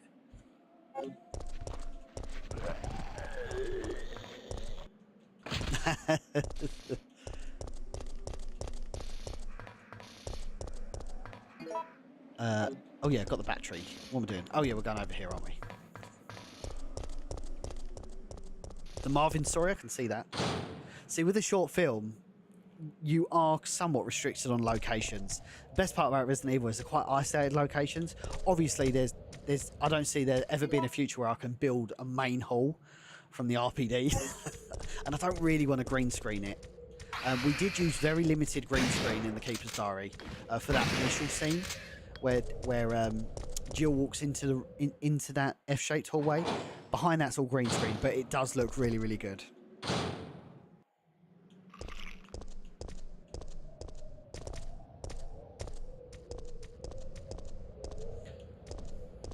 Yeah, it was slightly different from what we used to. Yeah, that's the way we saw it, Jordan. I mean, I know it's not exactly 100% authentic to the Keeper's Diary, but is it out of the realms of possibility that the Umbrella security services were there for to try and contain the virus, or at least look at the effects up close?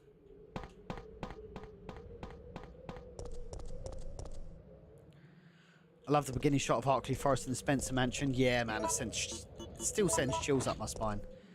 But nothing beats when our female detective opens the door. The best part about Keeper's Diary is it opens up how we start our journey in Resident Evil, and that's with a let me skip the ad, and that's with a door opening scene. Really iconic shit. So door opening scene. Jill comes through, the music's coming in,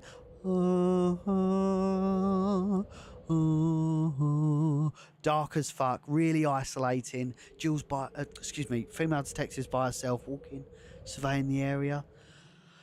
Master of unlocking. Come on, man. Come on. It ain't just about looking like Resident Evil, guys. It's about feeling Resident Evil. When you play Resident Evil, you're not playing it like it's a movie. It makes you feel things. The first time you saw this guy, what did you feel? The first time you saw this guy, you fucking shat yourself. Of course you did. We all shat ourselves because it made you feel. And that, fundamentally, guys, is where the official adaptations are getting it wrong. It's because they're just plastering these locations and they're going, oh yeah, we're at the RPD, we're at the mansion. I'm sorry, I really respect Johannes Roberts as a director, but it's just soulless. It's absolutely soulless because there's no oomph to it, there's no context to it. It's just, oh yeah, here's a couple of high budget locations. No, absolutely not. Resident Evil, to make a successful adaptation of a game, it's got to make you feel how you played the game. That's what connects it and makes it a successful adaptation, in my opinion.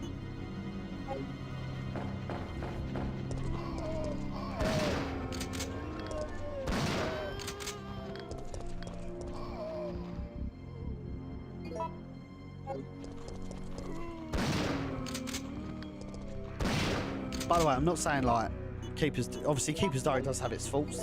There are things that we would have liked to have done better, 100%, if we had more time and more money, but we're happy with the product that we put out. Yeah, huge shout out to Brent Little. I must admit, the forest shots, they're stock footage. But the mansion shots was designed by a fantastic, I mean, we've known him in the circles forever. This is the true beauty of the Keeper's Diary, right? So the Keeper's Diary is basically a collaboration of everyone that in the community that we've worked with for a long time. So like Brent Little, who made the mansion shot. I've known Brent for like 5 years or something. I used to share he literally just used to make the mansion in like Unreal Engine 4 at the time. And we've actually managed to like go, oh hey man, I really like your mansion, do you want to like put it in our new fan film? And then like Lewis, who did the hunters who did the hunter scene and loads of CGI for us. This man has never done a film in his life. He's just a modeler. And we was like, dude, you're really talented. Do you want to help us make this film with us? And he's like, fucking yeah, obviously. I love Resident Evil. I was like, right, we need a hunter. This is the room. We need you to model this hunter to fucking be a hunter. And dude knows what he's doing. And that was the true beauty of it. Everyone that worked on The Keeper's Diary, outside of the actors, ironically, take Charlie Kreslavsky out of the equation for a moment, outside of the actors, everyone involved with The Keeper's Diary was a Resident Evil fan, top to bottom. The gentleman who done the score, Dwayne, absolute hero, big time Resident Evil fan. Obviously me, Andrew, Luke, JJ, all Resident Evil fans. Even the fucking dude that put the Safsprin and Adravil logos on the bottles for the doctor in the doctor's office, Resident Evil fan. Everyone was a Resident Evil fan. It was amazing to see. It's on YouTube now, Sean. Residents of Evil.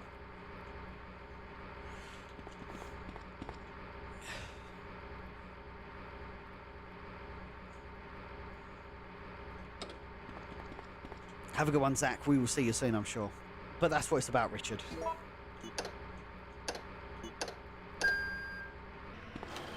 The hunter was solid. Thank you. I appreciate that.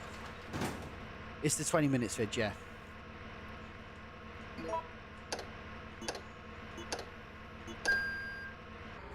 But this is, again, like, I can't like put it into words how just unprecedented this all is. All of this is unprecedented. No one has ever attempted this before.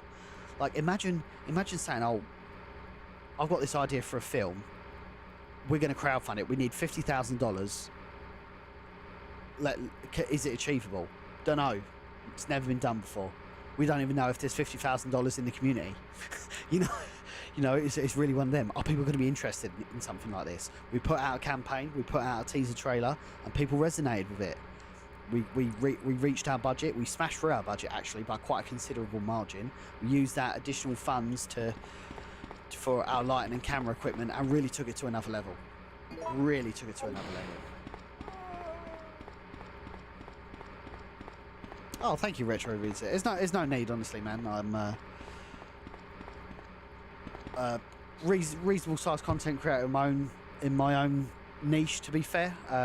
TikTok's a little bit of a growing brand for me. I do a lot of Tomb Raider streams and that sort of thing, but it's still quite growing. But yeah, I'm pretty established elsewhere, to be fair. But I appreciate kind words, and that means a lot.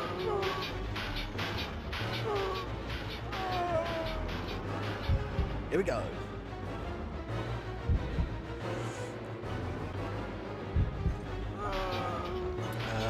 Let's increase the emergency hour. Big up Han in the chat. How's it going? The medication was a nice touch. Yes, it was indeed. I love that. Did you guys catch the Excite 98 poster in the poker scene? Don't know if you guys caught that. Well, after the Keeper's Diary, look what fans are going to put in now, Andy. We're all to see even more. That's the real beauty of this. That's the real beauty of this, Mole, is that you've seen what we're capable of. So a precedence has been set. So if we ever do another crowdfunded campaign, you know what to expect. You know the quality to expect. And we can take this in all different directions, man. I can't wait. I really can't wait. And this is just the beginning, guys. This is just the beginning of our adventure. Daniel, thank you for your kind words. Brilliant, nostalgic, can see the passion. As a big fan, was great. Thank you very much for that. What was your favourite part, if you don't mind me asking? Everything in life is a lesson. I only started doing interviews this year and I already feel like I'm learning and improving. We take a chance, adapt and improve in everything we do. I can't wait to see your next project. Thank you very much. There's a lot of moving parts recently. A lot of moving parts. So I'm interested to get some things moving. We've got a little bit more to do on the Keeper's Diary with regards to perks and everything. We really wanted to get the film out there first. Now we're going to kind of start going through all the perks and make sure everyone's happy. And once that's done, we'll probably be in a position to announce our next film. Ooh. Oh, fuck me. Oh, let's go. Resi babe, how are you doing? Can I interest you in our Lord and Saviour, the Keeper's Diary Biohazard story?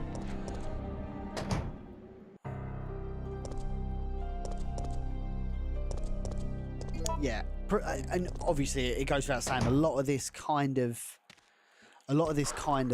leans on Capcom playing ball with us to date. They've been very good. I'm very, very glad that Capcom have given us some creative freedom and liberty, and have not encroached on us. Honestly, they've been very, very good. They don't need to be, especially because we've got big funds involved. They can quite easily turn the tap off on us.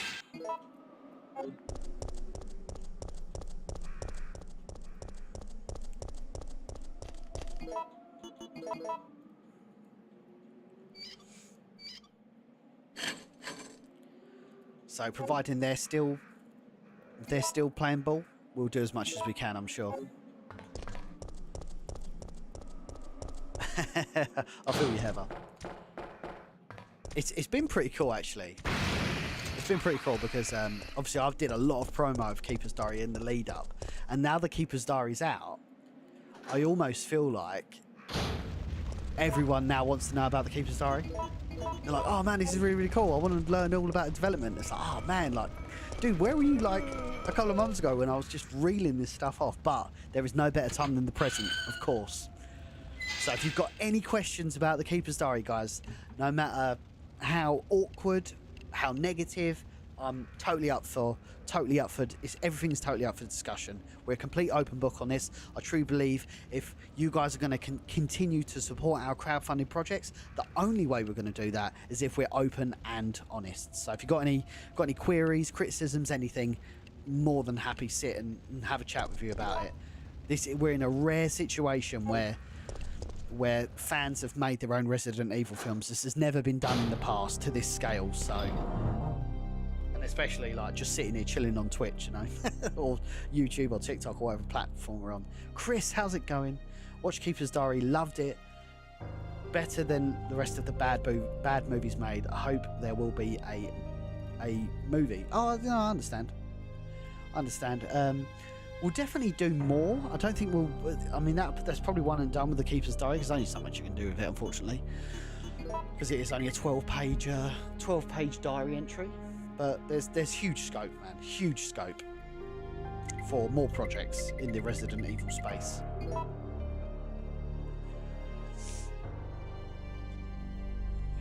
Yeah, but exactly that, Richard. Like, it is one of them, like... It is funded on crowd support, like, to make it possible. Straight up, like, the Keeper's Diary wouldn't have happened if people didn't donate to the project. But even if you shared a post, you liked a post, you got the word out there, that does more than you can ever imagine, because that means that it reaches other people that may be in a financial position to help out, you know. So, yeah.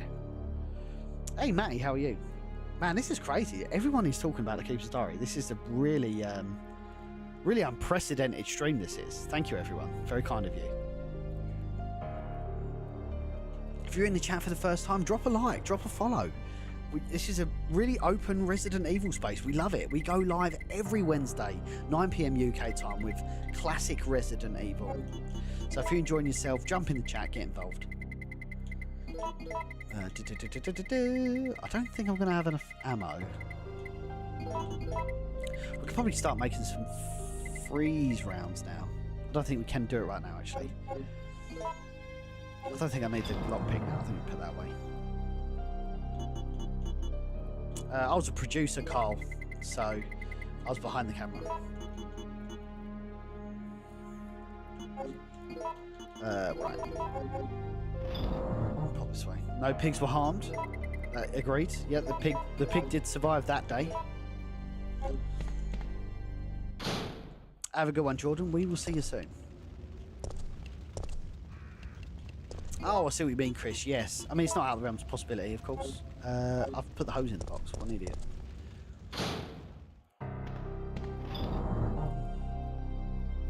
Very George A. Romero. Yeah. We'll see, man. We'll see. I mean, my best case scenario, in my opinion, is... did I pick up the hose? Where the hose at? was there? The best case scenario is I would love Capcom, like Capcom's official YouTube account, to comment on the Keeper's Diary video and say, do you know what, guys, fair play. You had a vision, you stuck to it, and this is a really good project. I don't want them to endorse it. I don't want them to, you know, I just want to, like, you know, nice one, guys. Like, I can see what you put together. You've really got something here, you know. Allegedly, Nelly, allegedly. It depends on how fast you play it, to be honest. Oh, shit.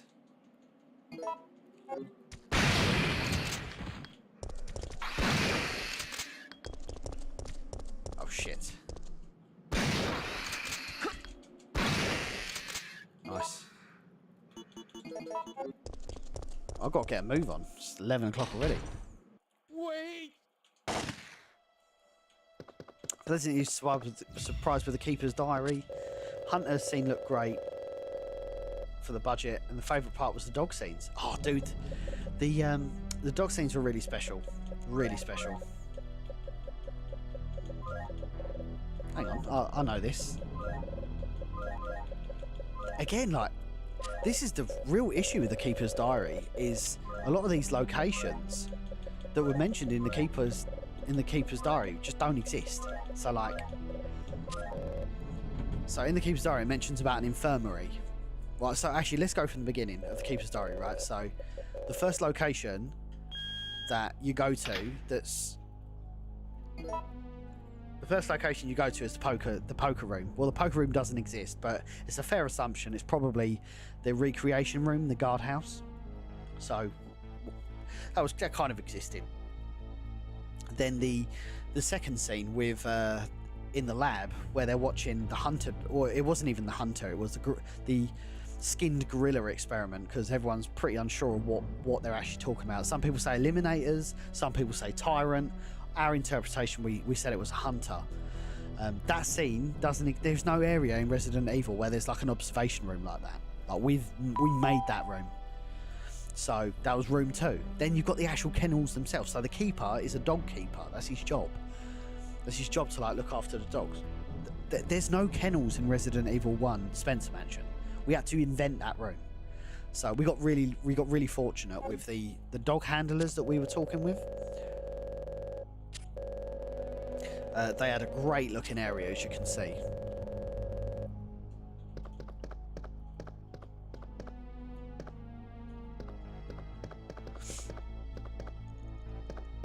Okay, let's go back.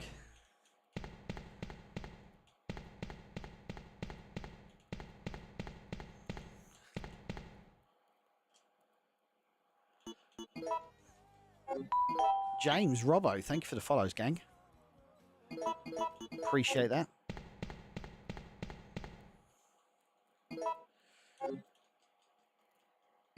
Thank you for the Need Pets McGrath. Thank you very much for your kind words.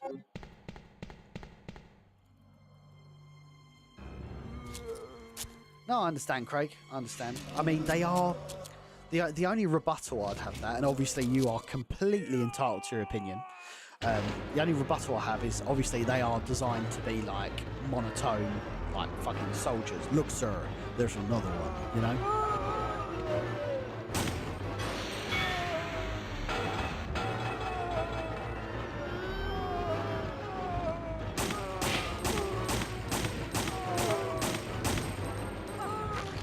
I'm glad you enjoyed the makeup. I did like the CG overlay that we put on Charlie laying on the bed, where all his face is like disfigured and shit. I thought that looked really good. It didn't look like that originally, by the way. That was added later. Have a good one, Michelle. We'll see you soon. Oh, triple headshot. Let's go, Daddy.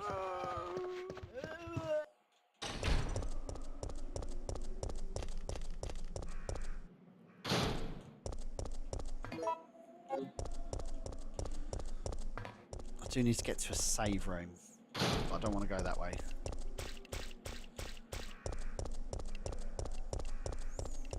Yeah, I actually thought they were. Well, the way I read that was the Chimera is who you're talking about, Jack. I thought they were Chimera. pulling out the guts before it actually started eating.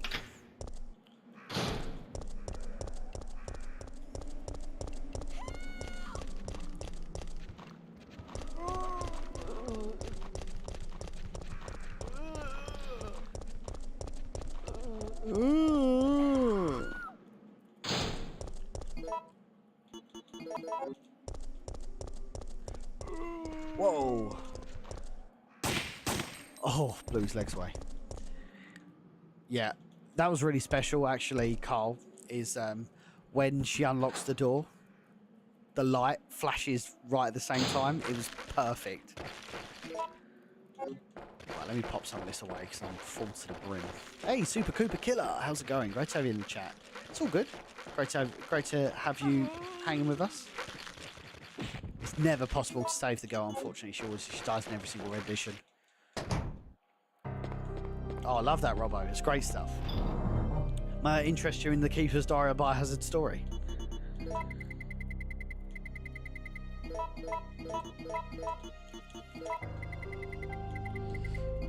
We've got some serious gear on us, gang. We're going to put these away. We're not going to need this.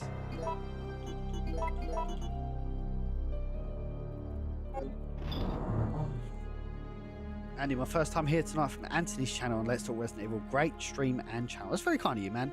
Listen, I've only really built my platform up on like Facebook, like socials really. So like my Facebook's pretty reasonable size, Twitter and Instagram pretty reasonable size. So I've always kind of, I wouldn't say actively avoided. I've just like never really done YouTube to a serious extent, but it kind of become unavoidable.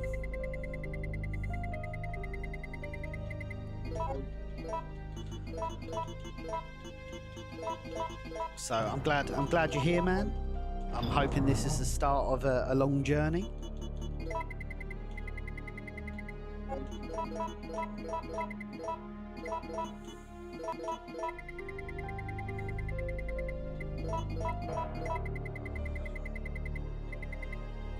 And thank you for your time tonight. There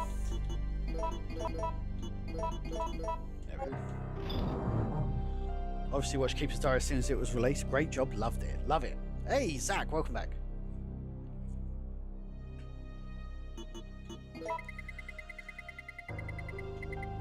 Right. I'm actually gonna, where's the grenade gun? There it is. There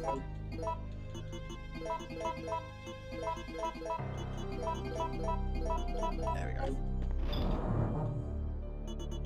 Freeze rounds are absolutely goated in this game. They're the only, this is the only time they show up in Resident Evil. Well upset. Ryan, how are you? Hey Andy, massive congratulations on the Keeper's Diary. It was absolutely epic. That's very kind of you, Ryan. Appreciate your kind words.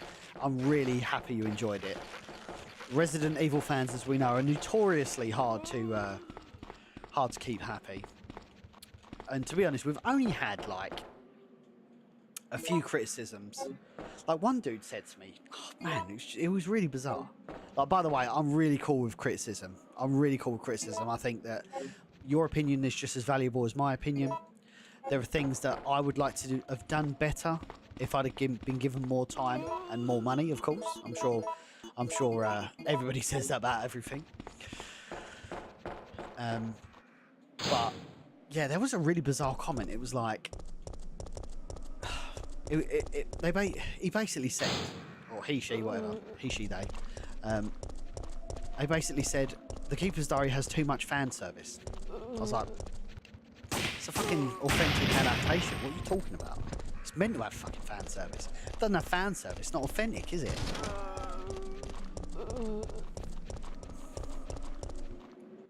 Sounds a kind of a bizarro comment. Oh, thank you very much. Don't always get to watch, but always dip in, dip out. Yeah, another thing about YouTube is it archives your streams, which I've never really had before on Facebook. It just kind of disappears. Yeah, potentially, Alexis, but it was just such a bizarre comment. Oh man, I haven't even got the crank. I forgot to take it with me. Let me go back and get it. 2 seconds, game. Yeah. And by the way, I don't think that our fan service is necessarily like insulting. It was in the lore of Resident Evil. Like, honestly, I can't think of a time where it was overbearing.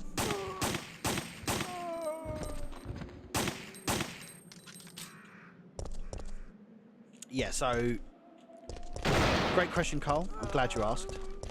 So, quite simply, the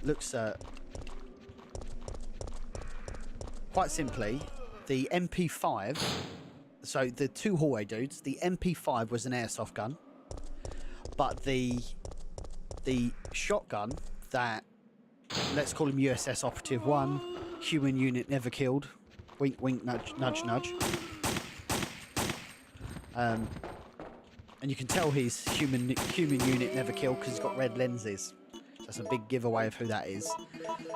That is a real Remington M870. So that's the same shotgun that's used in Resident Evil 2 Remake. It's the same model of shotgun that Hunk has in Resident Evil 2 and Resident Evil 2 Remake. The custom shotgun. And that was a real firearm.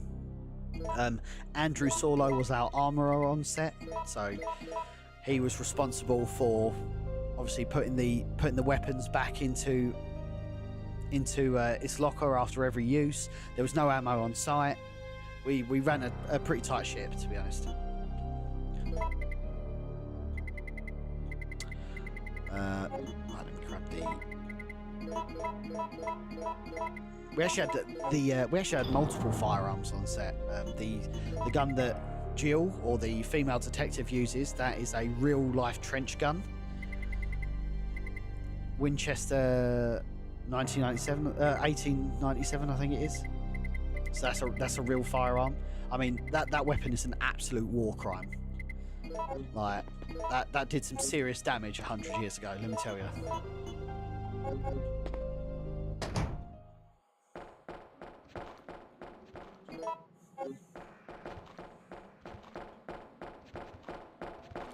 Yeah, exactly. That cannibal ritual is a very bizarro comment. Like, I don't often comment on criticism because I think, listen, if it's your opinion on the film, it's totally cool.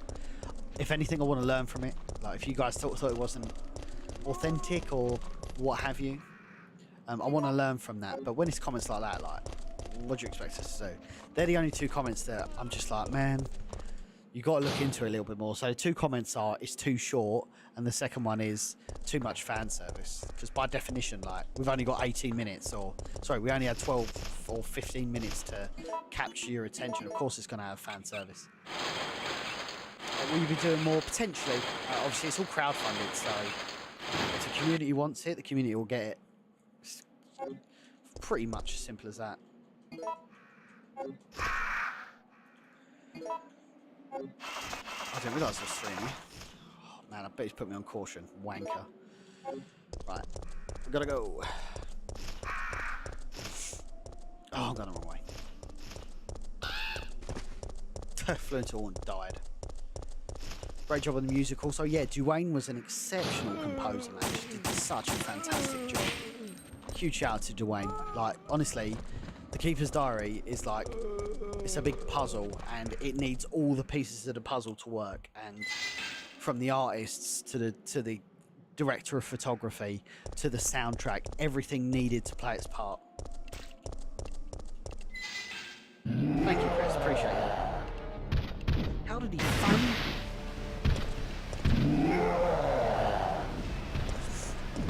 Ow, just absolutely lumped me in the back of the head there. Cheers. Let's go, Mole. Love that. No, it's pretty strange. As I said, like, we've been sitting on... I mean, I'd say The Keeper's Diary in its current form has probably had that picture lock. And what I mean by picture lock is the sequencing from start to finish has pretty much been the same since about January. But, like, the Hunter CG needed to be done. The overlay for Charlie's face needed to be done. The rest of the CGI needed to be done. So it's one of them, like, we're so numb to like seeing it. We don't know if it's good or not. We don't know if people are going to receive it well, but we are fortunate that people have received it extremely well. So thank you all. You almost like kind of gaslight yourself, you know. You're like, oh, people are going to like it, people are going to hate it. as I said, inevitably, I mean, you can't please everyone. I mean, especially with something like Resident Evil, like people can be pretty strange and have very specific requirements. Like one guy said, "Oh, this film's a complete write-off because it doesn't have dual shoulder pads."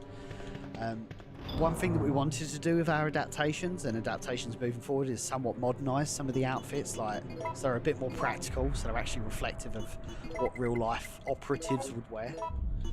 I don't think that's an unreasonable thing to do.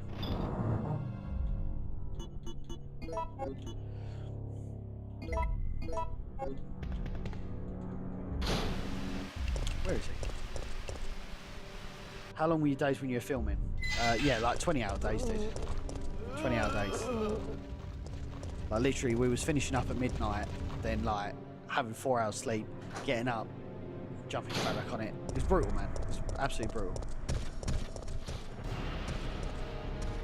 Where is he? Oh, he's here.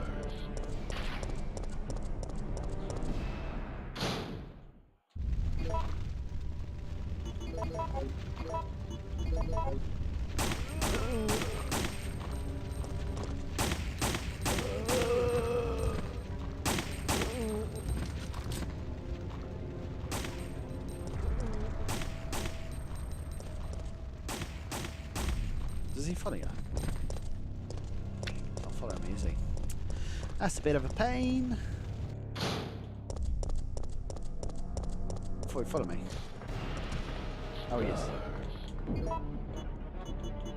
Let's try and fight normally.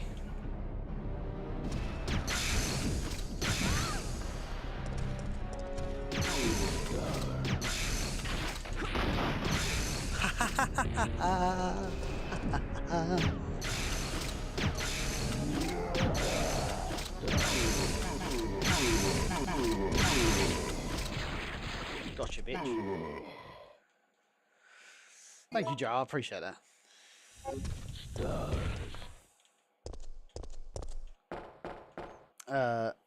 Lickers are pretty cool, actually. Although, actually, Mr. X is probably the coolest enemy in Resident Evil by a substantial margin. Just the goated. Yeah, exactly that, Craig. It's not easy to please, and I've been straight up with you if I felt that big things wrong. I've known you for such a long time now. I want to be honest with you, bring me the great content you have over the years. It's very kind of you, Craig. I'm glad you've joined us on this wild journey. You think 5 years ago, I was living like with my obviously girlfriend at the time. Now she's my wife. And all we did was play Resident Evil in my computer in my spare room of my, apartment, my one-bed apartment at the time. And 5 years later, I'm still doing what I'm doing. I'm in my own house, got my own streaming setup, making my own Resident Evil films. It's mental, dude. It's absolutely crazy, the progression.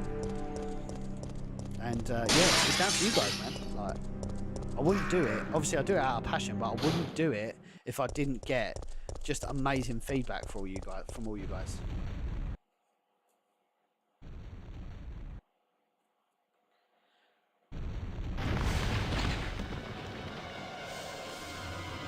That's a great question. So, Mohammed says, why was Charlie on the bed instead of the closet? Any idea behind it? Yes. So, be straight up with you, to be honest. So we wanted to give the viewer a bit of their own thinking, like, because we didn't actually show the keeper being killed. He was on the bed and there was blood spatter behind him. So it's one of them. It's up to your interpretation if you believe he took his own life, or maybe those USS agents that you saw earlier in the hallway, maybe they come and finish the job on him when they saw that he'd obviously taken away Scott. It's up to the viewer what you believe happened to the keeper. If I was directing it and editing it, I probably would have like nailed it down a bit more. Brutally honest, we did shoot like Charlie, when Charlie is laying on the bed, he actually does have a 1911 in his hand. So he did die of a 1911. So my opinion is the keeper took his own life because he didn't want to be a zombie and he didn't want to hurt anybody else, so he took his own life. That's why he's got a bullet hole in his head. But it's up to you what you believe. In terms of the keeper not being in the closet and it was Scott in the closet, it's never actually defined in Resident Evil that the keeper comes out of the closet. A zombie comes out of the closet. So that gives us a little bit of wiggle room to do something different. It was, of course, it goes without saying that when you're watching the Keeper's Diary, you're going to immediately think, oh, it's the Keeper that's going to come out of the closet because he's laying on the bed. It's like, well, you guys probably thought, well, they've probably done away with the whole closet sequence. No, we kind of changed it up and Scott come out of the closet. So it's just a way of keeping you guys on your toes.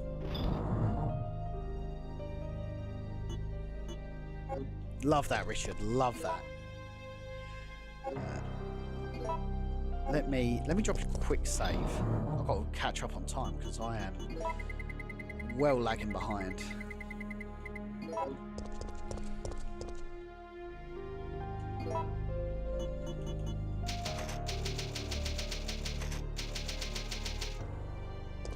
If you wanted to be in a Resident Evil game, which one would you be in? Probably RE2. RE2's goated.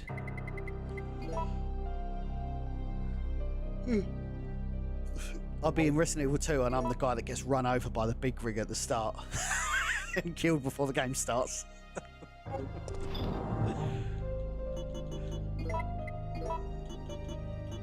Pop this in here. I think that's probably... We'll see how we go.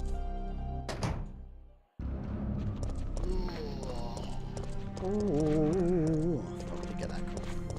Oh, hello. Oh, why are there so many here? What the fuck? Hang on. Icy boys. The OG Resi 3 for sure. I don't think anything comes close to the remake. I'd be the truck driver getting bitten or eating the dirty sandwich, the dirty burger.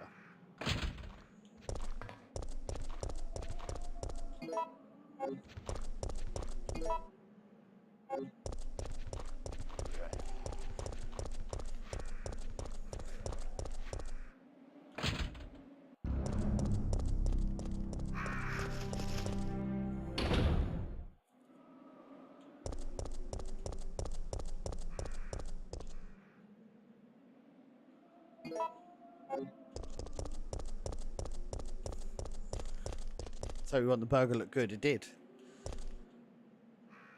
Been interpretation which is just been validated by what you just said. Exactly that, Richard. Do you think you'd actually... Oh, hang on. Oh, I thought I'd dodged that.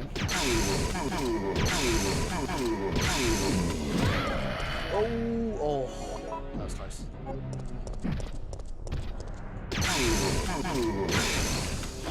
He's down once. I will answer your questions in just a second, ladies and gentlemen. Let me just get through this fella.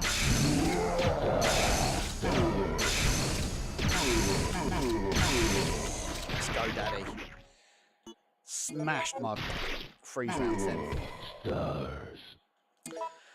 We have a super chat. $10. For my friend Serving Zombies. Love the Keeper's Diary and all the work you do. Inspired me to make my own shorts based on Resident Evil Archives book. That's what it's all about, man. We're hoping this is what we've done effectively. Thank you very much, by the way, for the $10 super chat.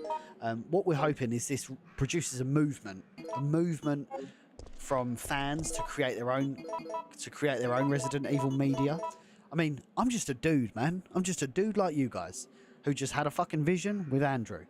And together we fucking joined forces like fucking Dragon Ball Z, fucking fusion together, and now we're making our own bits and pieces. But you guys can do that. Anyone can do what we have done.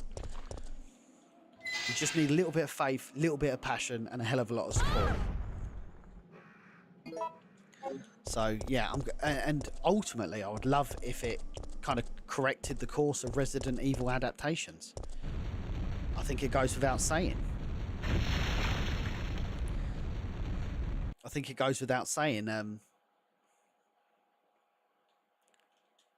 Resident Evil films aren't representative of Resident Evil survival horror.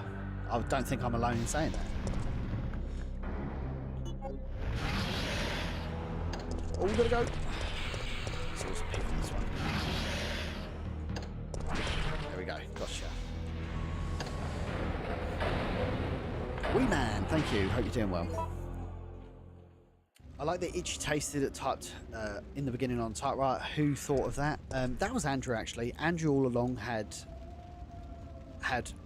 always said that the Keeper's Diary was typed out on a typewriter, and it does make a lot of sense. Even though it's not a save room, I think that is lore friendly. I mean, why wouldn't the Keeper type it on a typewriter?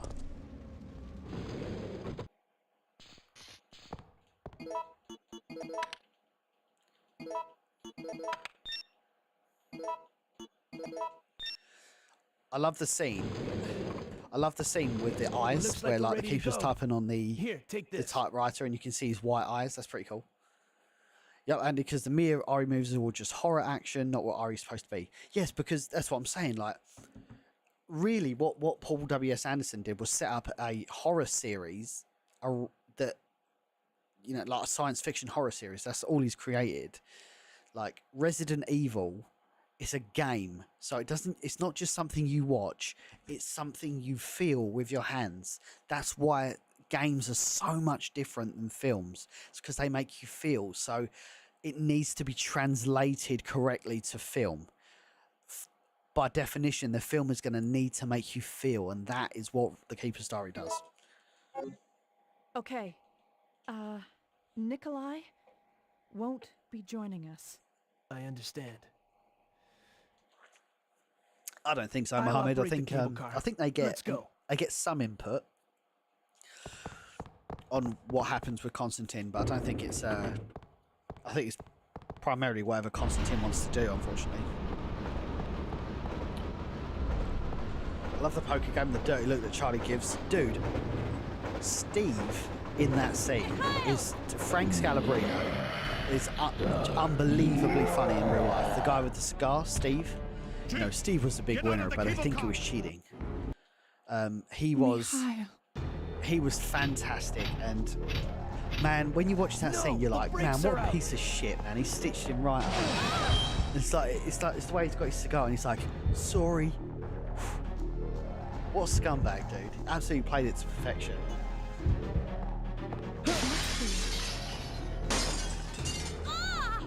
Absolutely played that to perfection.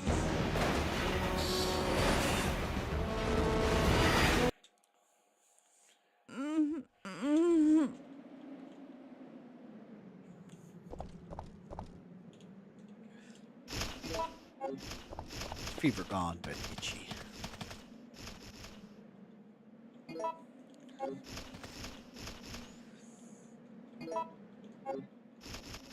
Yeah, Carlos just dipped. We actually do have the custom shotgun now, so we can go get that. So what made you do Keepers and not something else? Right, so Andrew come to me last June. I mean, I've known Andrew for a little bit anyway, obviously through Residents of Evil and that, and he said, like, we used to always talk about Keeper's Diary. I was actually going to be flying out to Germany to watch him shoot. I mean, what a butterfly effect this is. I was meant to be flying to Germany last August to watch him shoot The Keeper's Diary with Andy Sperling and Krishmir Kanazovic, because that was Andrew's crew at the time, and I don't think logistically they could make Germany work. And Andrew kind of like went dormant on the project because he wasn't sure where to go from it. Obviously, he created that fantastic teaser trailer, and he was like, we just used to talk about Keeper's Diary all the time. I thought it was a really cool concept. And he asked me, he said, would you be interested? He obviously knew because by talking to me, like, he knew I had a film background. He said, would you be interested in producing The Keeper's Diary with me? I'll direct it, we both produce it.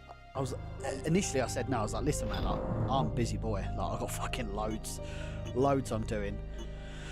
And he was like, yeah, no, I get it. So I gave him a couple of names of who I thought would be reasonable, and he come back to me a couple of weeks afterwards and said, yeah, no, I'm not really feeling it. He's like, I really want you to do it. Like, can we please?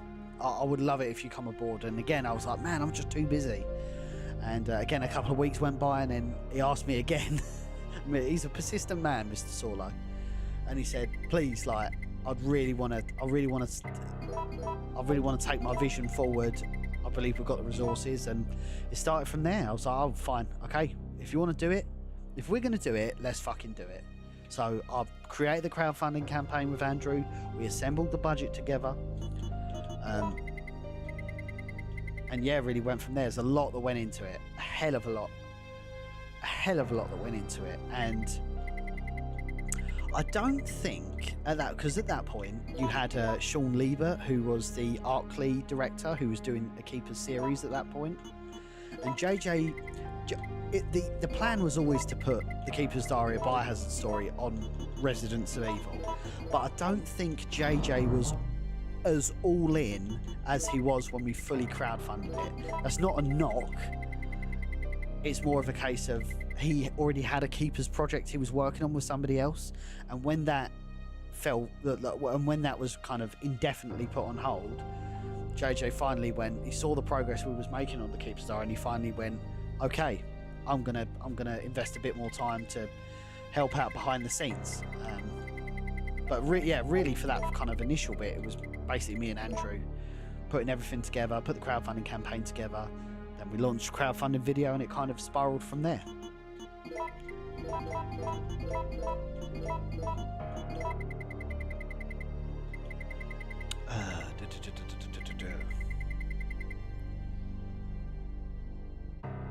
So yes, the Keeper's Diary was not my idea, but it's something I was really passionate about, and that's generally what you do in film. Is if you've got a really good idea and you're a director, you get a producer on board who is also extremely passionate about your idea, and that's just what Andrew did.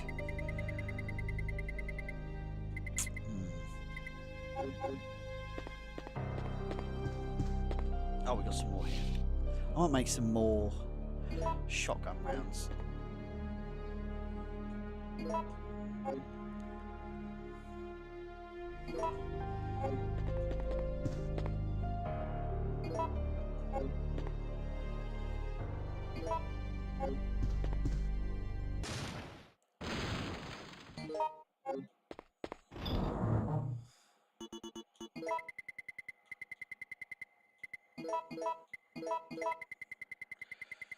Damn, this playthrough of RE3 it's going, man. It is certainly going. What?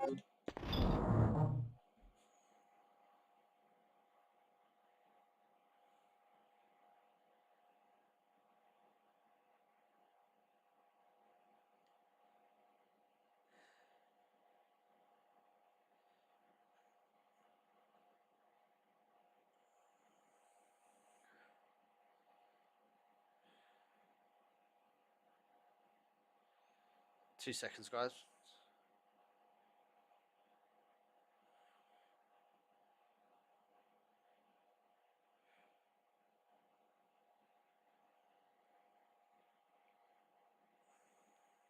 Sorry about that. Right. That was really important. I needed to answer it. Like straight away. So yeah, that's kind of my history with the project, and it really just snowballed from there. I truly believe that not everybody was sold on the Keeper's Diary until like the last week of crowdfunding, because we were really worried. We was like, man, we've only raised like, well, I say only raised, obviously really grateful for the funds that we did raise. But I was like, man, we've only raised like 30k, like 10 grand off. We're gonna make it, and then there was like one day where we raised like 14 or 15 grand. It just absolutely snowballed out of control.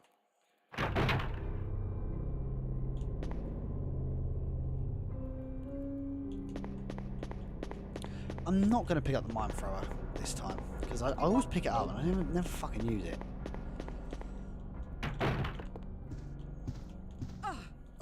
Oh! Getting attacked here.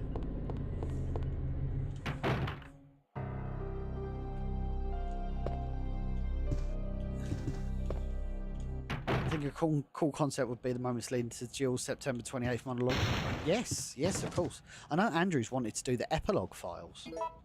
Do you think you could have raised more, or were you on a time limit? So it was the crowdfunding campaign was set up to be all or nothing. So you can set Indiegogo up so you can only raise whatever funds you want, and you keep the funds. So like if we raise 20 grand, we'll keep 20 grand. But I'm really not about that. I was really about like, listen, I know we can deliver the Keeper's Diary for $50,000, or at that time it was $40,000. I know we can deliver a Keeper's Diary product for $40,000. Anything less is not worth us doing, because it just won't be representative of the quality that we've set out to do in our budget. And that's a really tough decision to make. Hey, let's talk Resident Evil's in the chat. Let's fucking go, Daddy. Hope you're doing well, sir.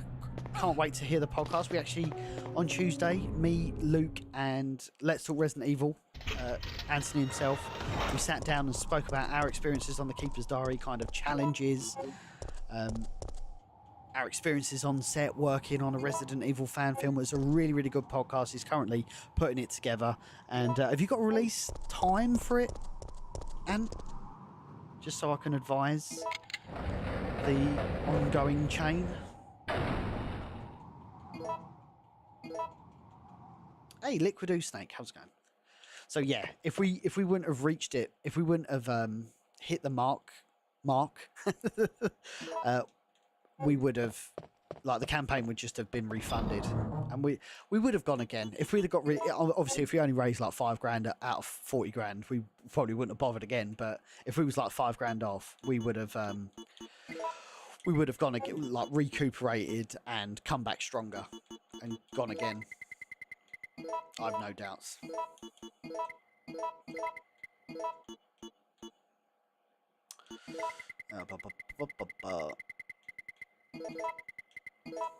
Dude, I've got shit everywhere in this box. Probably drop Friday. Cool. All right, that's cool. We'll yeah, can't wait for that, man. That's gonna be really exciting. Maybe do one of the last researcher left in the mansion. I think. Oh, is that the researcher's will? I think that's what it is. Thank you to everyone. Honestly, like, YouTube, I normally get between like 20 and 25 viewers. We've been sitting between 40 and 50 the whole stream, and that is extremely humbling. So thank you very much for that, everyone. If this is the first time you're checking us out, my name's Andy. This is Biohazard Declassified. I'm a dedicated Resident Evil content creator. Do a lot of streams, memes, daily Resident Evil content across the socials, and we go live every week, Wednesday and Sunday, with Tomb Raider on Sundays and Resident Evil on Wednesdays. So really appreciate you dropping by. And also, you may have heard, I'm also a producer on the Keeper's Diary Biohazard Story, which is a Resident Evil fan film by fans for fans. And it's gone absolutely crazy the last couple of days. We're currently sitting at, let me just bring up the live tracker.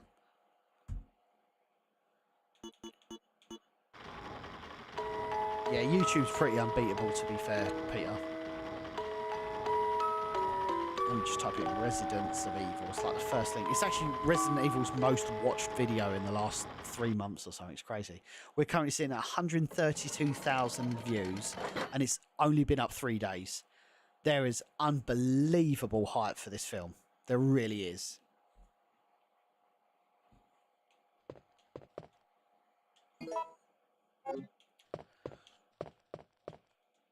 Change of subject, but is the OG REPC version better than the PS5 version?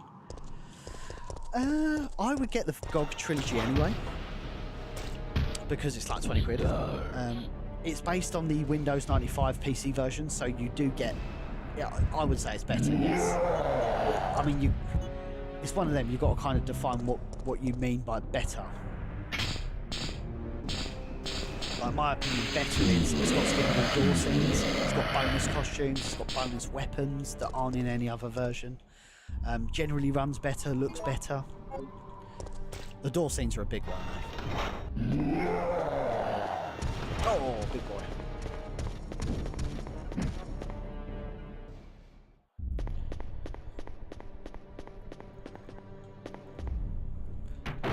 Again, huge shouts to everybody who's jumped in the stream today.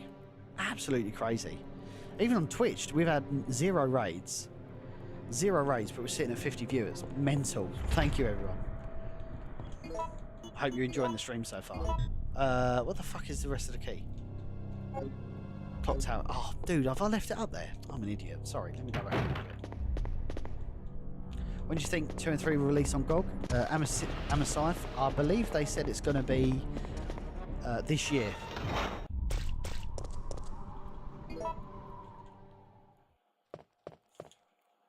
I believe they said it's going to be this year. Let's go, Lulu Lace. I love that.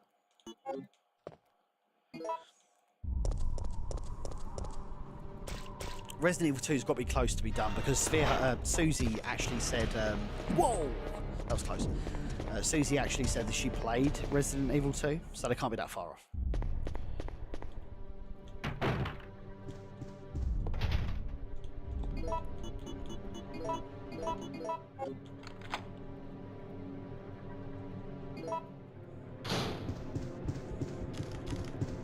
Oh, wanker. What a wanker.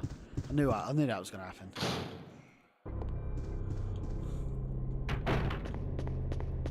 When you were doing the Keeper's Diary, was there lots of stress? Yes, absolutely. Because we only had like 5 days to deliver it, so we had to deliver it at fucking all costs. Come what may, the Keeper's Diary had to be made. We couldn't like afford another day or anything like that. It had to be done in that week.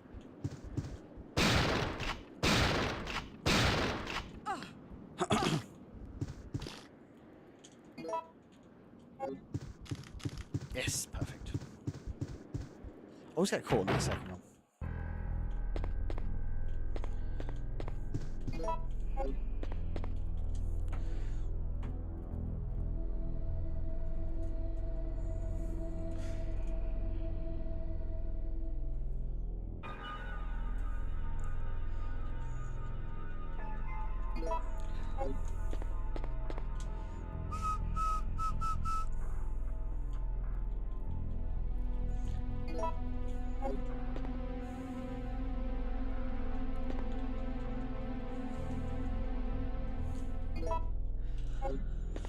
Oh, right, what's the time? 7 o'clock. 7. Amber, Obsidian, Crystal.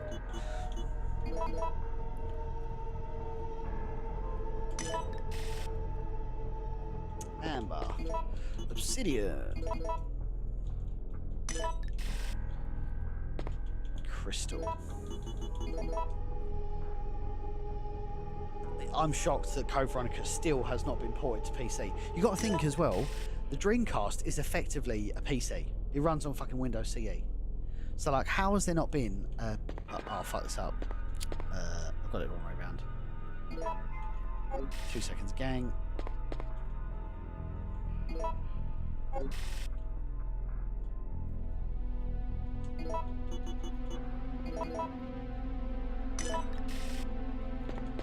So like, yeah, it was on Windows CE, so how have they not ported it?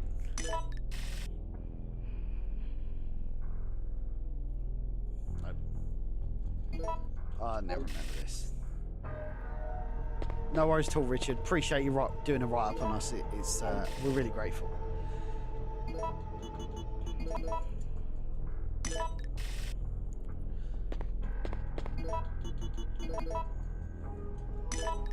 Yes, RE3.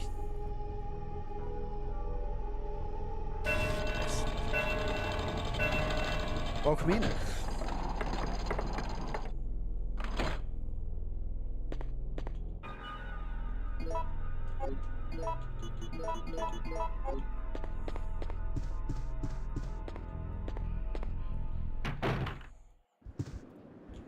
Oh, gotta be careful. I'll take this one out, so it's not too bad.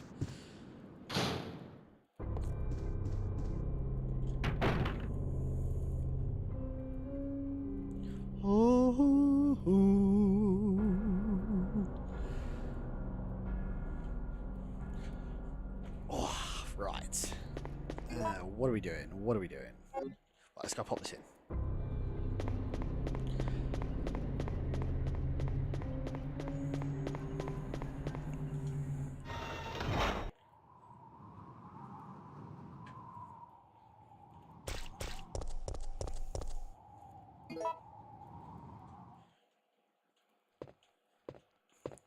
Yeah, basically Angelus, yeah.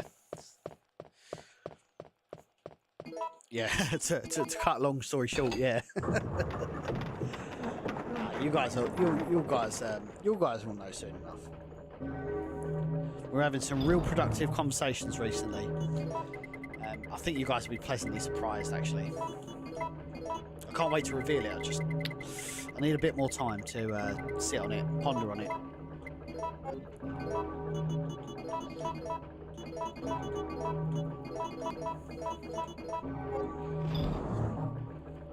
You can give me your money if you want. I'll keep it safe. I definitely won't go to the casino and put all your money on black. Right. I feel like I should probably take health because that seems silly. Will the last part of your Tomb Raider 2 playthrough be on Twitch?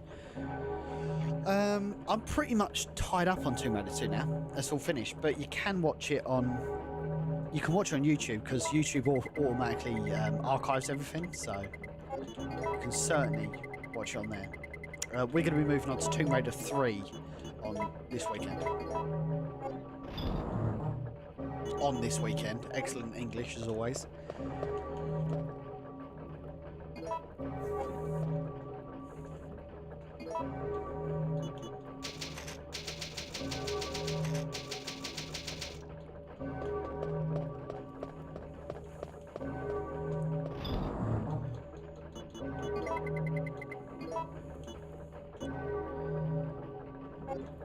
Should be okay. Let's skedaddle. Man, we got a shitload of people in chat today. Thank you, everyone. Hope everybody's enjoying the stream. If this is the first time you're in the chat, jump in the chat. Let us know. What did you think of The Keeper's Diary? Your feedback will be appreciated. Did we save it? I think we did.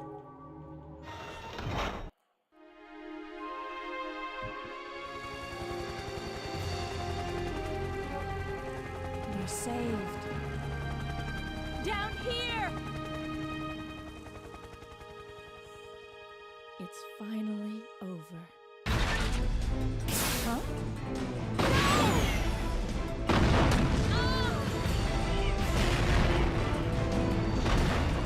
No!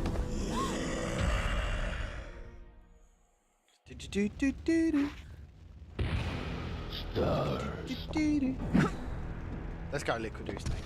Most live action is a bit mad, but you nailed it. Oh, thank you, MC. That's appreciated. Chill. Hey, Paige, how are you? Great to have you in the chat.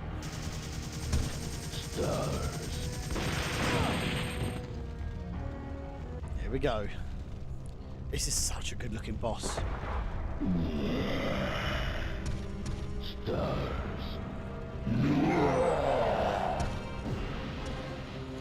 Here we go.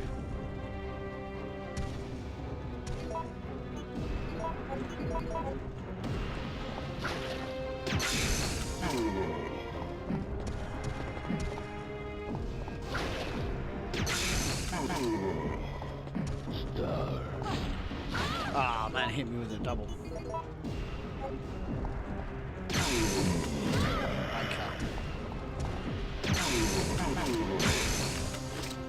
Stores.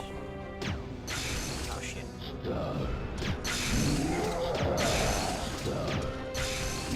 Oh, no way. Seeing the killers, let's go. Oh no! Oh.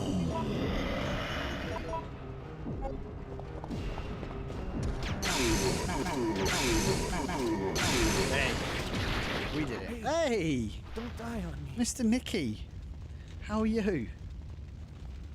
Great to have you in the stream once again. October Welcome 1st, in. night.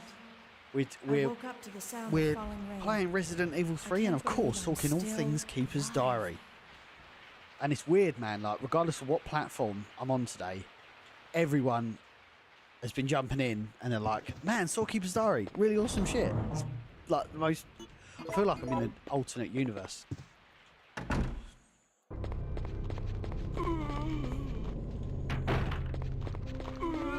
Oh shit. I can get past it. I guess not.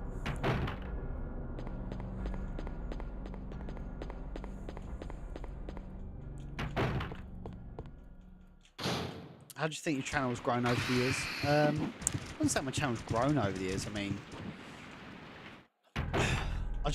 I didn't pay attention to YouTube at all. Like 2024 has been the first year I've paid attention to YouTube. So, and YouTube and Twitch actually. So my main platform was always Facebook gaming, but they changed the algorithm in 2021, and it's just been on a downward spiral. And oh man, when it got to the point, I was like, man, I need to diversify a little bit and finally make the transition to YouTube and Twitch. And yeah, we're doing okay, man. We're doing okay. Davis, how are you? Haven't seen it. Is it on your YouTube channel? No, it's on the Residents of Evil YouTube channel. It's the most recent video they posted. Watch the Critical Drinker video on Keeper's Diary 2? Yes. Yeah, I did see that. I'm surprised Andrew didn't say anything. Like, he just kind of went live. I was like, oh, okay, that's cool. Would love to have been on it to talk to the drinker himself, but it's not about the journey, it's about the destination.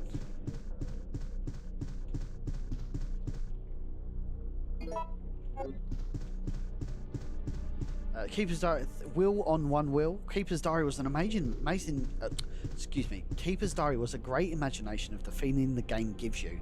You guys did an amazing job given the provided resources. Agreed. Like 50k sounds like a lot of money, but let me tell you, man. Once you've taken off everybody's travel, insurances, costumes, set design, oh my god, absolutely obliterates your budget. There was so little margin for error in that budget.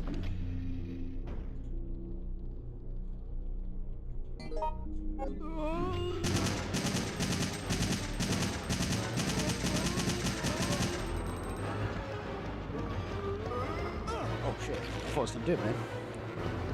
Where can I watch? If you go to the Residents of Evil on YouTube, it's the most recent video. It's literally called The Keeper's Diary Biohazard Story. Do you think the RE trilogy was ahead of its time? Big time. Nothing beats the classic Resident Evil games.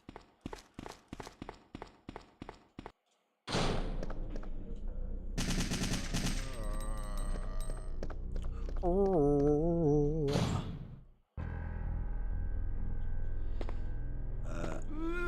What's in that corner?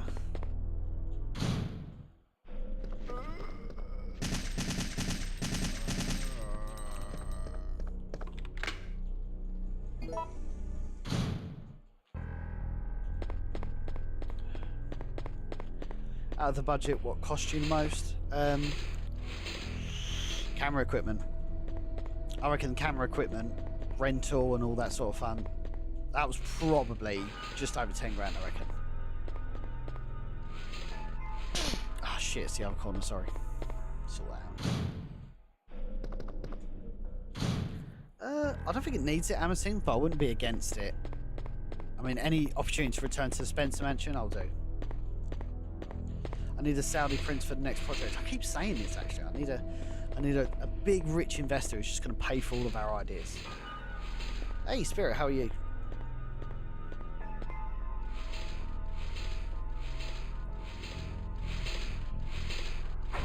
I'll tell you what I forgot to do. I forgot to find out what that code was.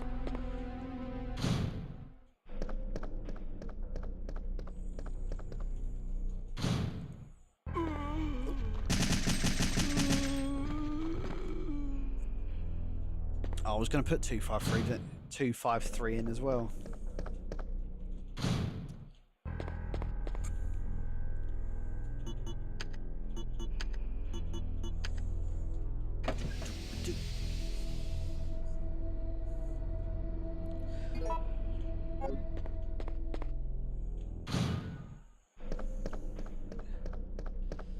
Okay, right, so now we go down.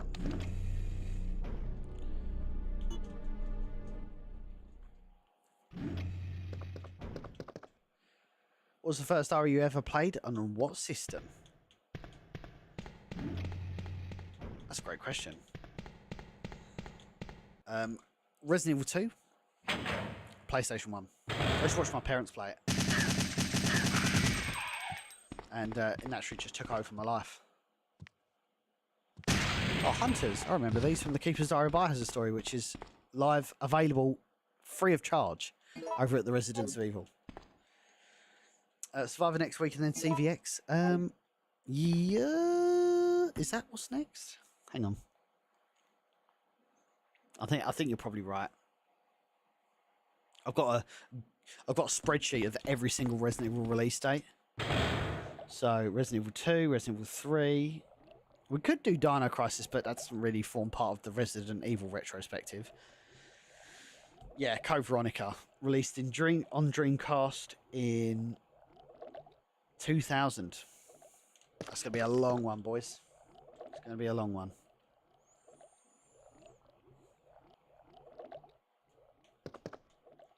That'll probably take 2 or 3 weeks to complete. Like on the Monday slot, the Wednesday slot, excuse me. Oh, sorry, yeah, I've got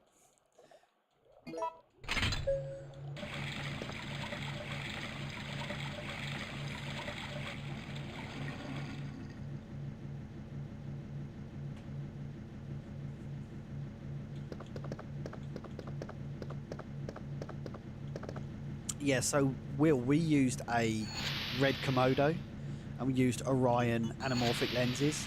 I mean, this is like probably 40 grand's worth of gear or something. It's absurd.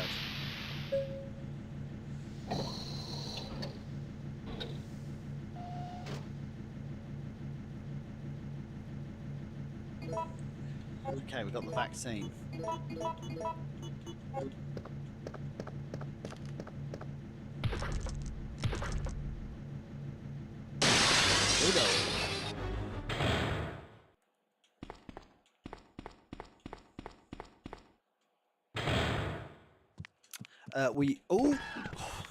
Well, that was lucky, wasn't it?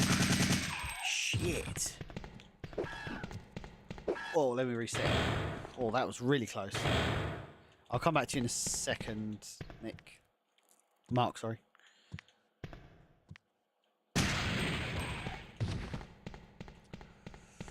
So script rewrites, not really. I mean, the script was pretty well established. We had all the storyboards were already built. The previs was already sorted, so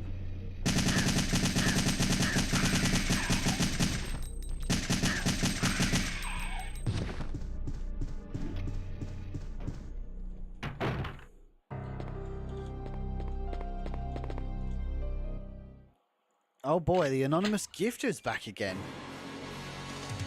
Thank you very much, anonymous gifter.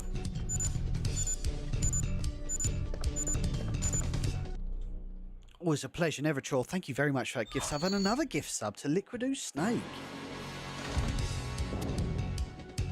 Man, I think a hype train might be leaving the station soon, gang. Thank you very much. Someone's eating some beans out here. Air bomb. It feels weird this game's told the third chapter. Oh, whoa, whoa, whoa, whoa, whoa, whoa, bullshit. Well, that was close, wasn't it? Great tune for the subs. Absolutely. And another anonymous gift. Man, this anonymous gift is too much. To Lulu Laser. Welcome to Team Biohazard. Thank you very much. Oh shit. Just in time. Yeah, it's kind of bizarre, Medbomb. They should have just called it Resident Evil Last Escape. Like, take the 3 out of it, in my opinion.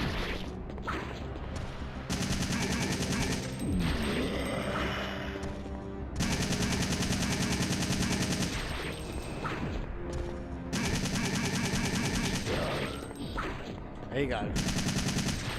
Ah, he's caught me. Oh shit. Oh!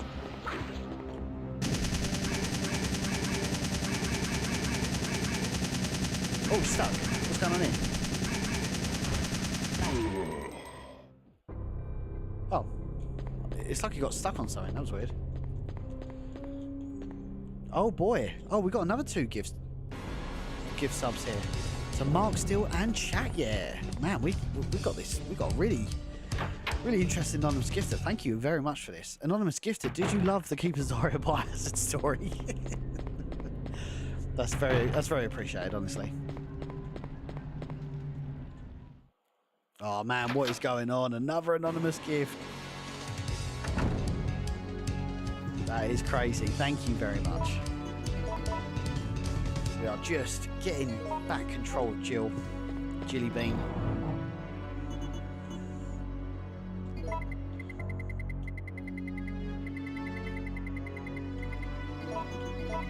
We are going to save it as well.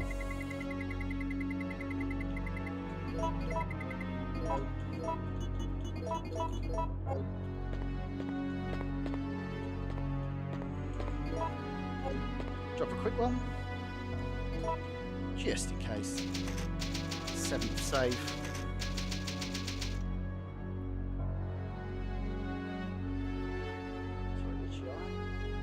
Lovely. Thank you, Merritt, very much for our anonymous gift subber. Dishing out awards to the community, subs to the community. Growing the stream. Well, we're gonna go this way. Aaron RPD, how's it going? Thank you for the heart. Here we go. Where's the big boy? Oh, he's quick, man. Jesus. Oh, he didn't like that, did he?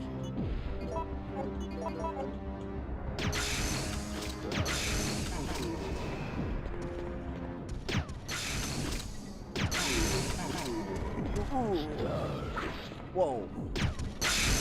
Oh, dodged it. What a naughty boy. That was the last bullet. Yeah, it was.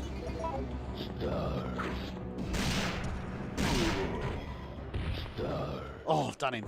Well, what do we get? Yes! Let's go, gang.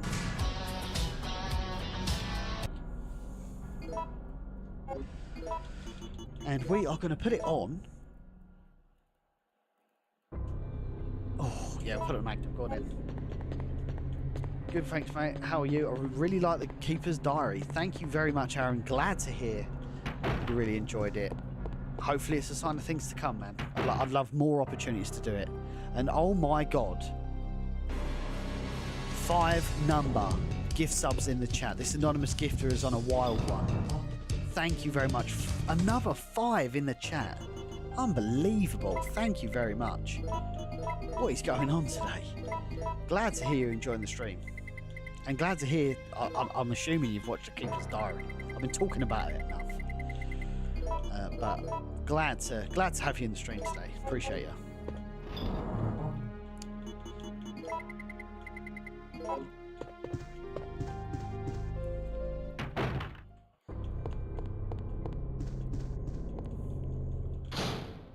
Damn, that's crazy. That's like, what, 10 gift subs maybe? Smashed it.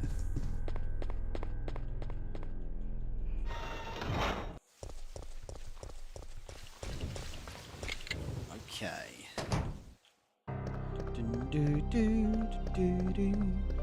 What's good is we can now just completely run past all of these. Because we've got all the ammo we need, baby. All the ammo. Oh, where's your head gone? Where's your head at? Where's your head at? And we've had well over 100 viewers of the entire stream on all platforms. Thank you, everyone. I hope you've had a good day. I hope you're relaxing, watching me play the GOAT Resident Evil games. The Hunter Gammers, man, they're always interesting. Oh shit! You messed that one up.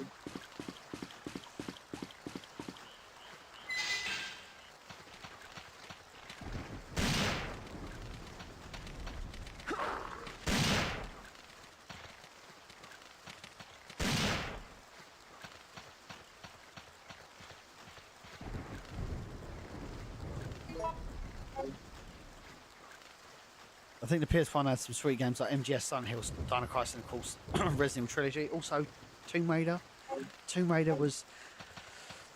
The thing about PS1 games, they just leave you to it. Like, I know accessibility is a big thing in...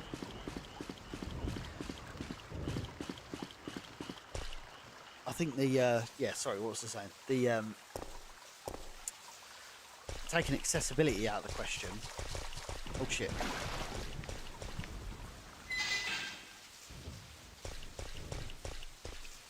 Oh, we should be alright. Like PS1 games, they literally just leave you to it. Oh, fuck that right up, sorry game. I'd love to do Parasite Eve. Once I've done the Resident Evil series, I'll probably move on to that, or Silent Hill. Whatever comes first.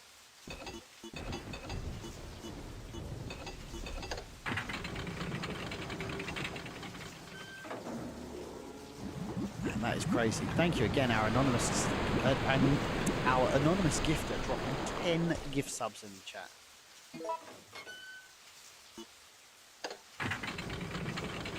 Oh, but please don't have done that. Oh, what's that with me? Oh no, sorry. It's drained. It's drained. We can go.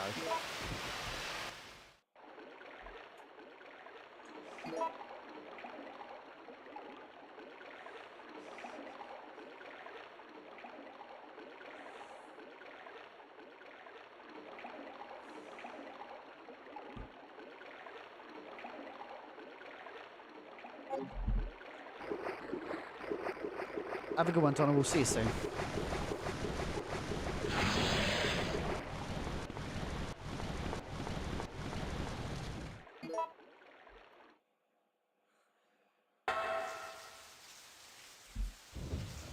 Okay.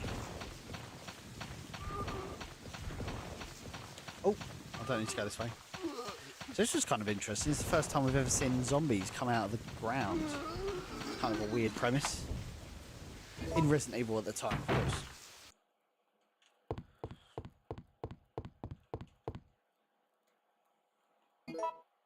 Whoa! Holy shit! Oh my god! This anonymous gifter is unbelievable! Another 10 gift subs. There's 20 gift subs in the chat today. You absolutely do not need to do that. But thank you very much. That's extremely kind of you. Glad to hear you're enjoying the stream.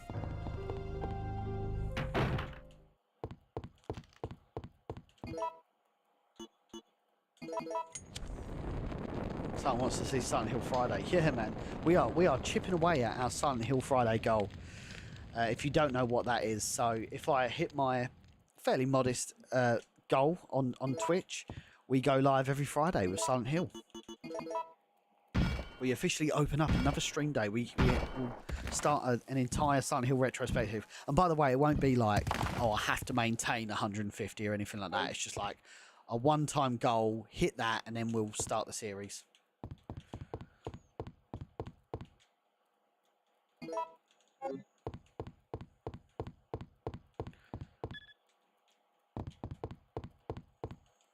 Yeah, someone really wants to see Silent Hill Fridays, man. You've managed to stay. Silent Hill Friday would be pretty sick, though, wouldn't it? That would be pretty sick. I'm going to quickly save it, because I always get demolished by Gravedigger.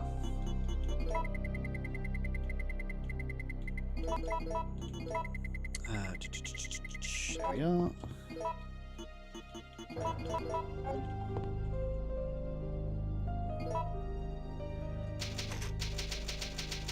Will Silent Hill 2 remake be any good? I hope so. I hope so. I mean, all eyes are on it, so I'd like to think it will be. Bloober Team have a fairly mixed reception, though, of delivering games, so we'll see.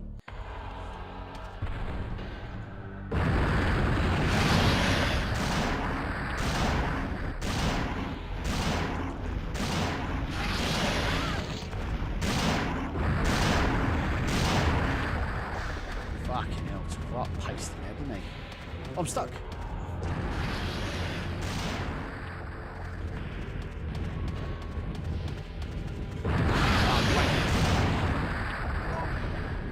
Jill, Claire, or Ada? Probably Jill. She's the go.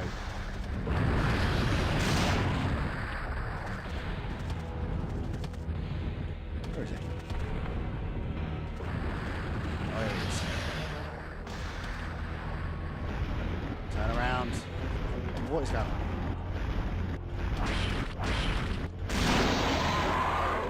Done him. Okay, first time around, that's not too bad. Like that. We like that a lot. No issues. Is there any RE films that you really like? So, yeah, the first Resident Evil film is exceptional. Absolutely exceptional. Would go back and watch the Resident Evil film umpteen amount of times because it set a really cool precedent. It just went downhill after that, in my opinion. So, yeah, the first one's really, really good.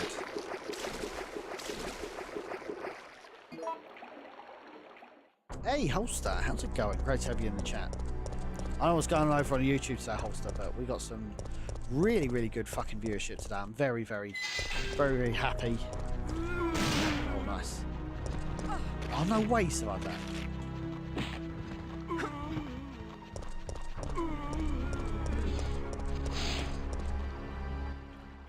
Scared of elevators because of the first one. I feel that. I feel that. I'm going to try and do this next bit as quick as we can because normally I finish at midnight, but I really want to get this game finished for you guys. I did talk a load of bollocks in this earlier in the stream and kept stopping and starting, so apologies for that.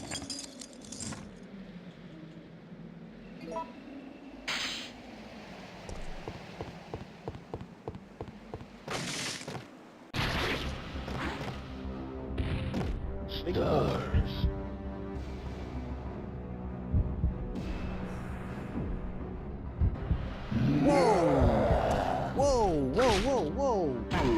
Whoa, what is going on?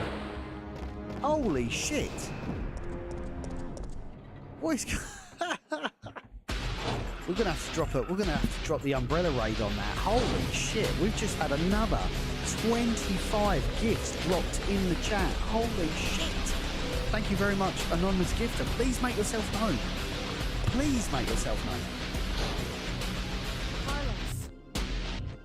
Jill. Please make yourself known. We wanna talk with you. We just want to talk.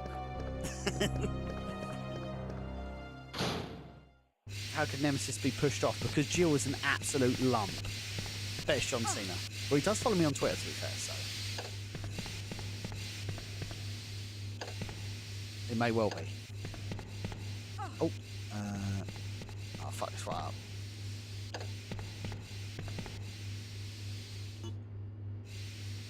Man, this anonymous gifter really wants to see this Silent Hill Friday. Oh man, I fucked this up. 2 seconds. Oh, sorry, I know what I've got to do. I've got to press this. Oh, no. Oh, fuck. That. Then that. And that should be okay. It's just a sub badge. Lulu Lewis.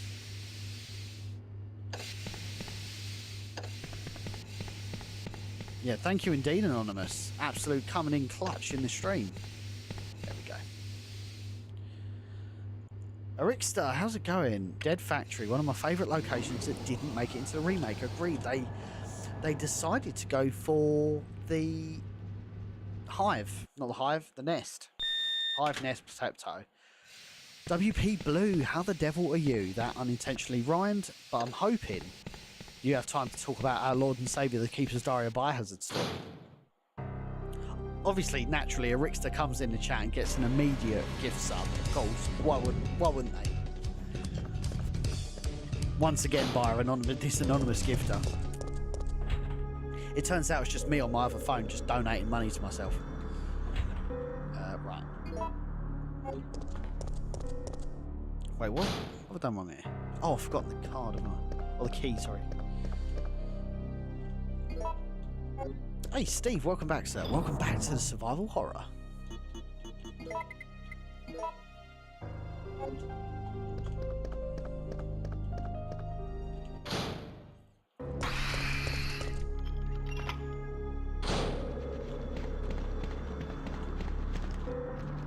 That is by far the most amount of gift subs I've ever had ever.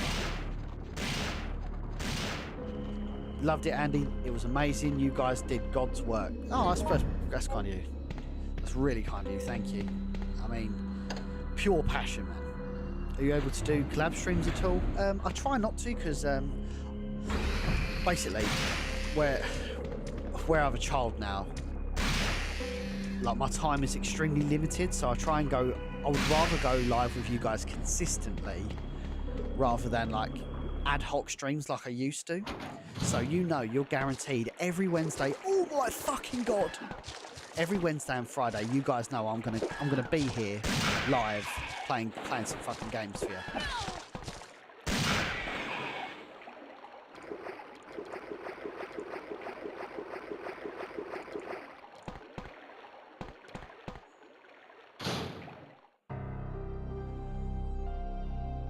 I've once again entered a survival horror where they ask a little budget movie about a boy in his diary. Yes. The Keeper's Diary Simplified. As soon as you finish your stream, I'm going to watch it again. Let's go, man. Dude, it's crazy. As I said, like, I know it's really hard to comprehend, but it really is how it is. Like, we didn't know how successful Keeper's Diary was going to be because we've seen the film so many fucking times. You get numb to it. You think, oh, you almost like, you gaslight yourself. You're like, are people going to like this? People going to like what we're selling? But fortunately, people have, and we're really grateful.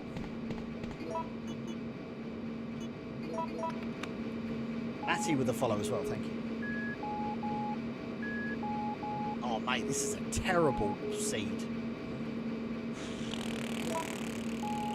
Mate. Well, we know we need to get 2 short ones. So let's try and do that. We know something has got to go in this box. I reckon that's nearly there, actually. It's a little bit off. I think the middle one might be off, maybe? No, it might. It's only... Oh, man, it's one off, dude. Yeah, I think it is the middle one.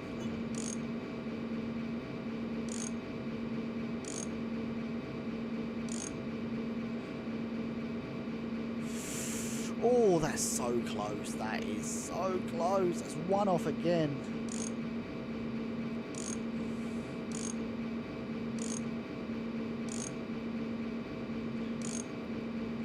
Damn.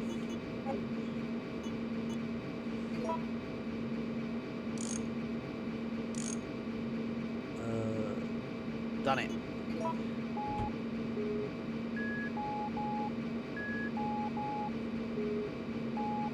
Oh.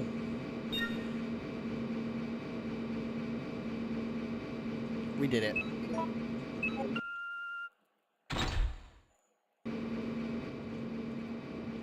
The lock seems to have been released.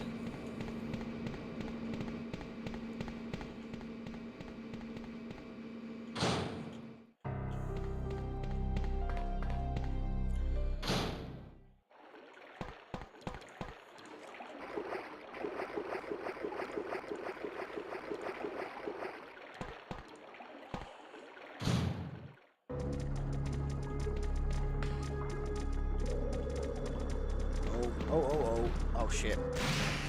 Gotta be careful here, very careful. Oh, that was really lucky. That was really fucking lucky. Excuse me.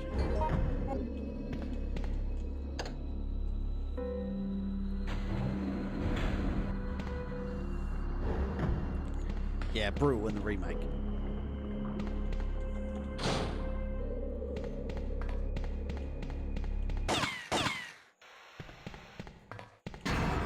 Oh, missed the system disc. Damn it. Let's go back and grab it.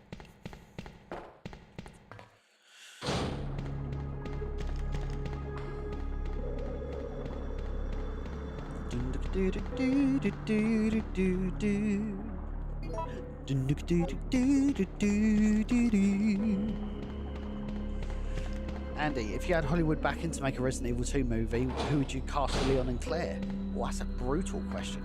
I wouldn't cast A-list actors, because the point about Leon, and this must be absolutely clear. The reason why I wouldn't cast known actors is because the point of Claire and Leon is they are ordinary people in extraordinary situations. Warning. If you then cast like A-star actors in them, they've got star power. It doesn't make any sense. You need somebody that's not known, in my opinion.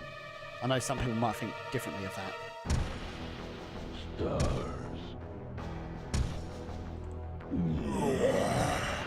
go.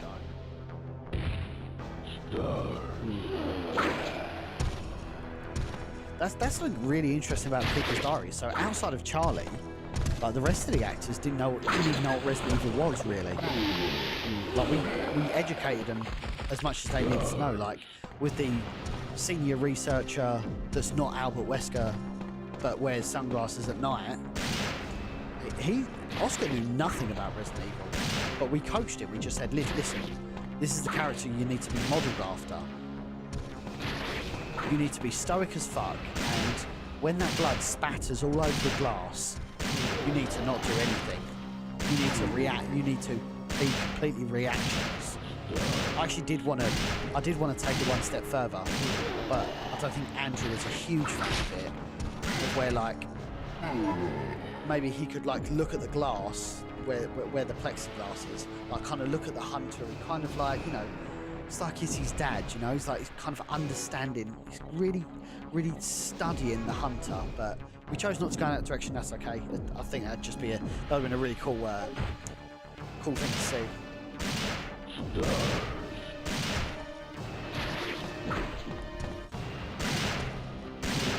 RE veterans now joining the Biohazard gang with a gift sub, of course. Goes without saying.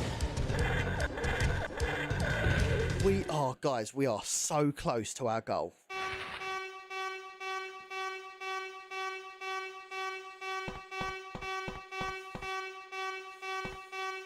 Oh shit, yeah, I'm gonna scrap the card.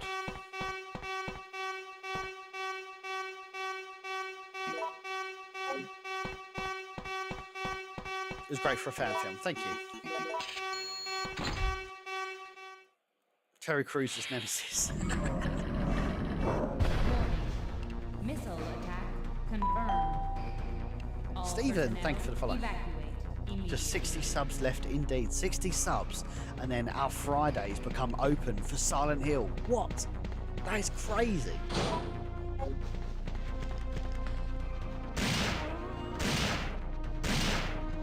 Yeah, we've got to be great. Absolutely got to be.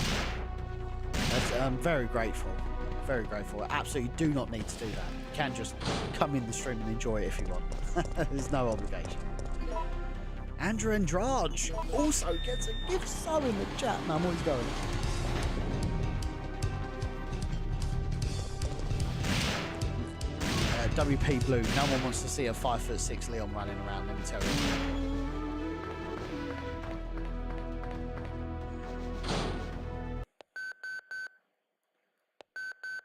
Jill! Final part of Resident Evil, let's go. Warning.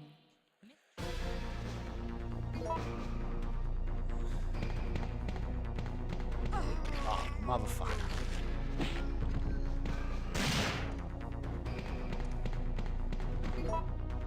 That should be right. Here we go indeed. The final part of Resident Evil 3. Of course, Baz gets a gift subscription. It's just everyone at this point. You get a subscription. You get a subscription.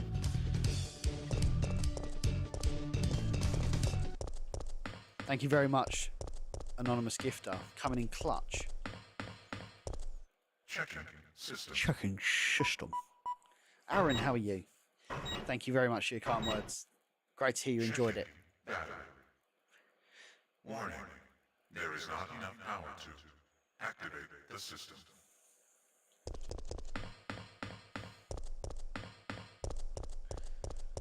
I love the music of this. Bomb bomb. I'm so happy it carried over to the remake actually. Battery connected. Interested in Dead Rising Deluxe Remaster? Yes, I am. Super looking forward to that. I love this music. Dun, dun, dun, dun, dun, dun, dun, dun.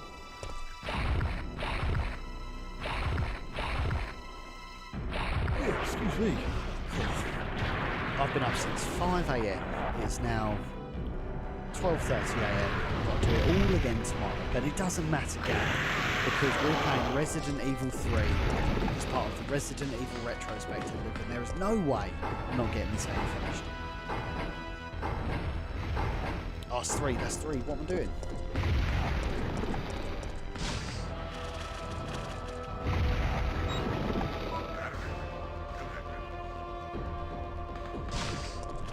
We're in the end game now, gang.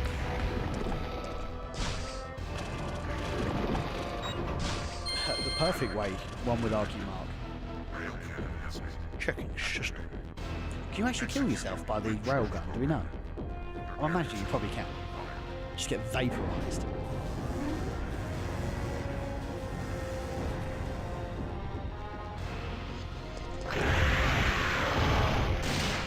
We didn't like that, did they?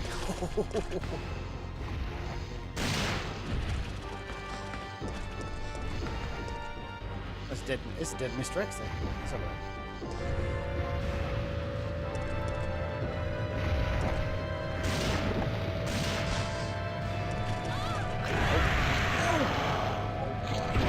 Oh no, get up, get up, get up, get up.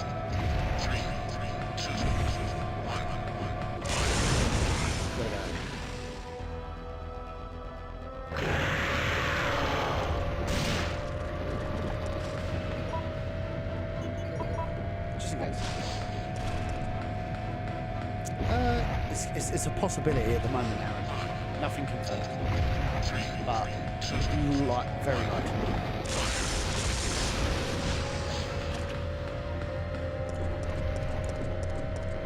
Fried.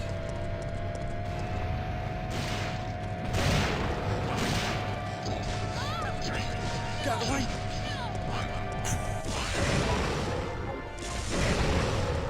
Shit.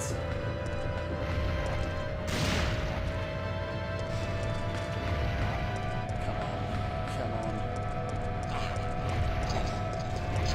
That's got to be it, that's got to be it.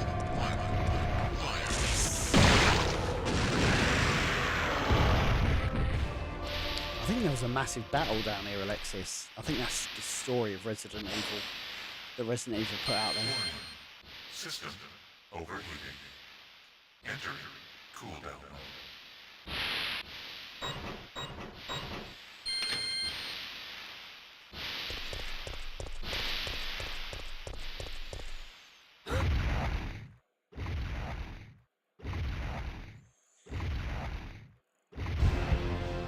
Here we go. I'm gonna exterminate. Why not?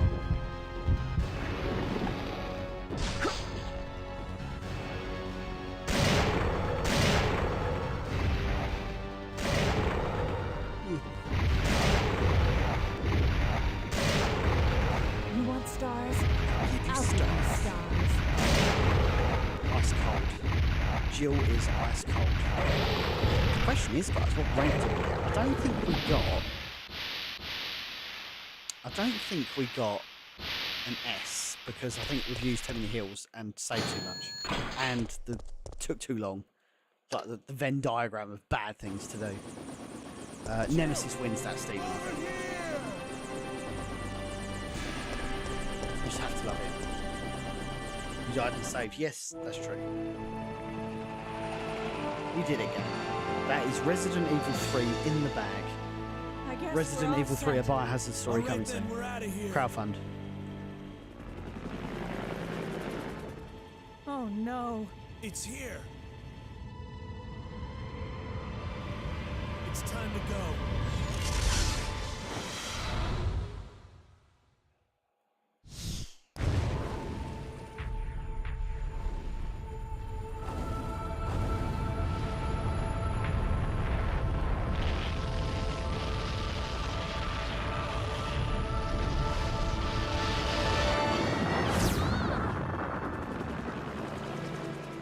That's it.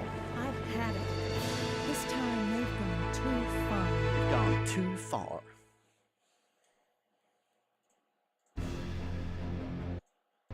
Oh, I can't skip this bit. And now we have a rather unfortunate turn of events. It seems that the President and the Federal Council have passed judgment over the civilians of Raccoon City. The President and Federal Council have ruled that the Bacillus Terminate operation is the best course of action for this extreme situation, and have since executed. Based on that fact, Raccoon City has been literally wiped off the map. Current reports have the death toll surpassing the 100,000 mark. Our hearts go out to those poor civilians of Raccoon City. In the bag, gang. Let's see what grade we got.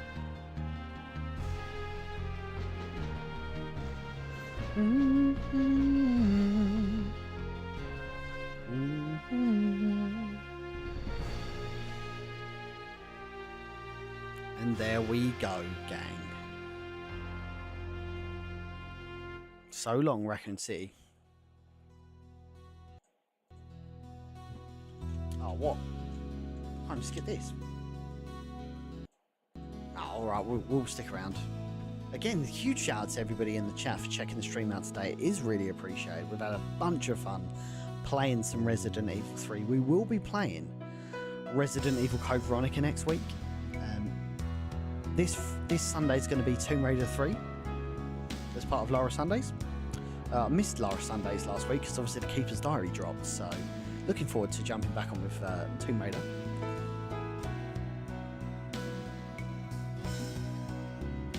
But yes, Code Veronica's a really, really good one to play, so looking forward to playing that.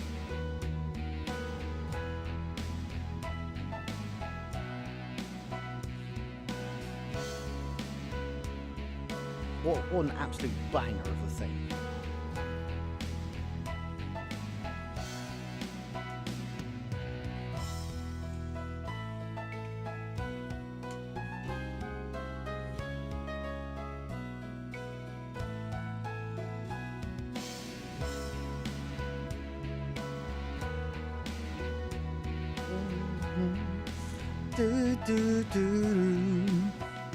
Yeah, that's true, Angelus. We'll make sure we do that.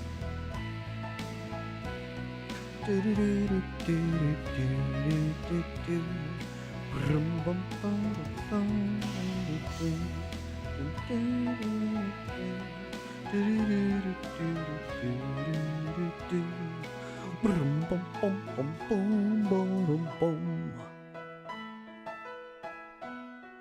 we fucking go, boys. Keep the good times coming indeed, Robert. Thank you very much. Let's see what our all-important grade was. Andrew on the YouTube side? No, he was on Facebook briefly earlier. But he's not been on since. Will you be completing Code Veronica? No, I will be. It'll take me a couple of weeks, but I will be completing it for sure. I might do like Antarctica in the first stream and then... Oh, grade B, man. Fuck. 3 hours. Shit. Terrible time. But I don't care. We've had a lot of fun. It's not always about getting there first. Sometimes it's just about, the journey. Having some fun. Thank you again. Another gift sub, man. Holy shit. Thank you very much. But yes, we will be completing multiple times. Oh, Leon S. Kennedy one.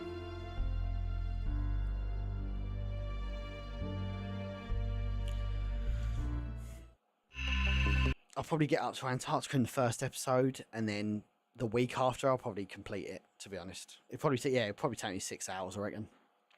But, gang, we had an absolute blast playing Resident Evil 3. I really hope everybody enjoyed it. I'll be back on Sunday with Lara Sundays. I do have a special announcement, actually. I'm going to be doing a podcast with Project Wesker, who is another Resident Evil YouTuber. He wants to talk about the Keeper's Diary, a Biohazard story. So super looking forward to that. I don't know if it'll be live. I think it might be pre-recorded and he'll put it up at a later date. But I'm super looking forward to that. That's going to be going tomorrow. Thank you, Matty. Appreciate that. So, yes. Likelihood is you'll see me on Sunday with Tomb Raider 3. Again, huge shout out to everybody on YouTube. We've basically been sitting on between 40 and 50 viewers the entire stream. And to be honest, Twitch isn't too much different. We've been sitting at around 50. So, really humbled by that. That is... we're hitting next level numbers now, and I'm very, very grateful. As the anonymous gifter, the elusive anonymous gifter, drops another gift sub to Matty24. Welcome to Team Biohazard. But yes, I am going to start ending the streams. So I am going to end everybody on YouTube. Oh, I said it like that. Thank you, everybody on YouTube. Hopefully, we'll see you all soon. Take care. Stay safe. See you on the other side. We are going to close down.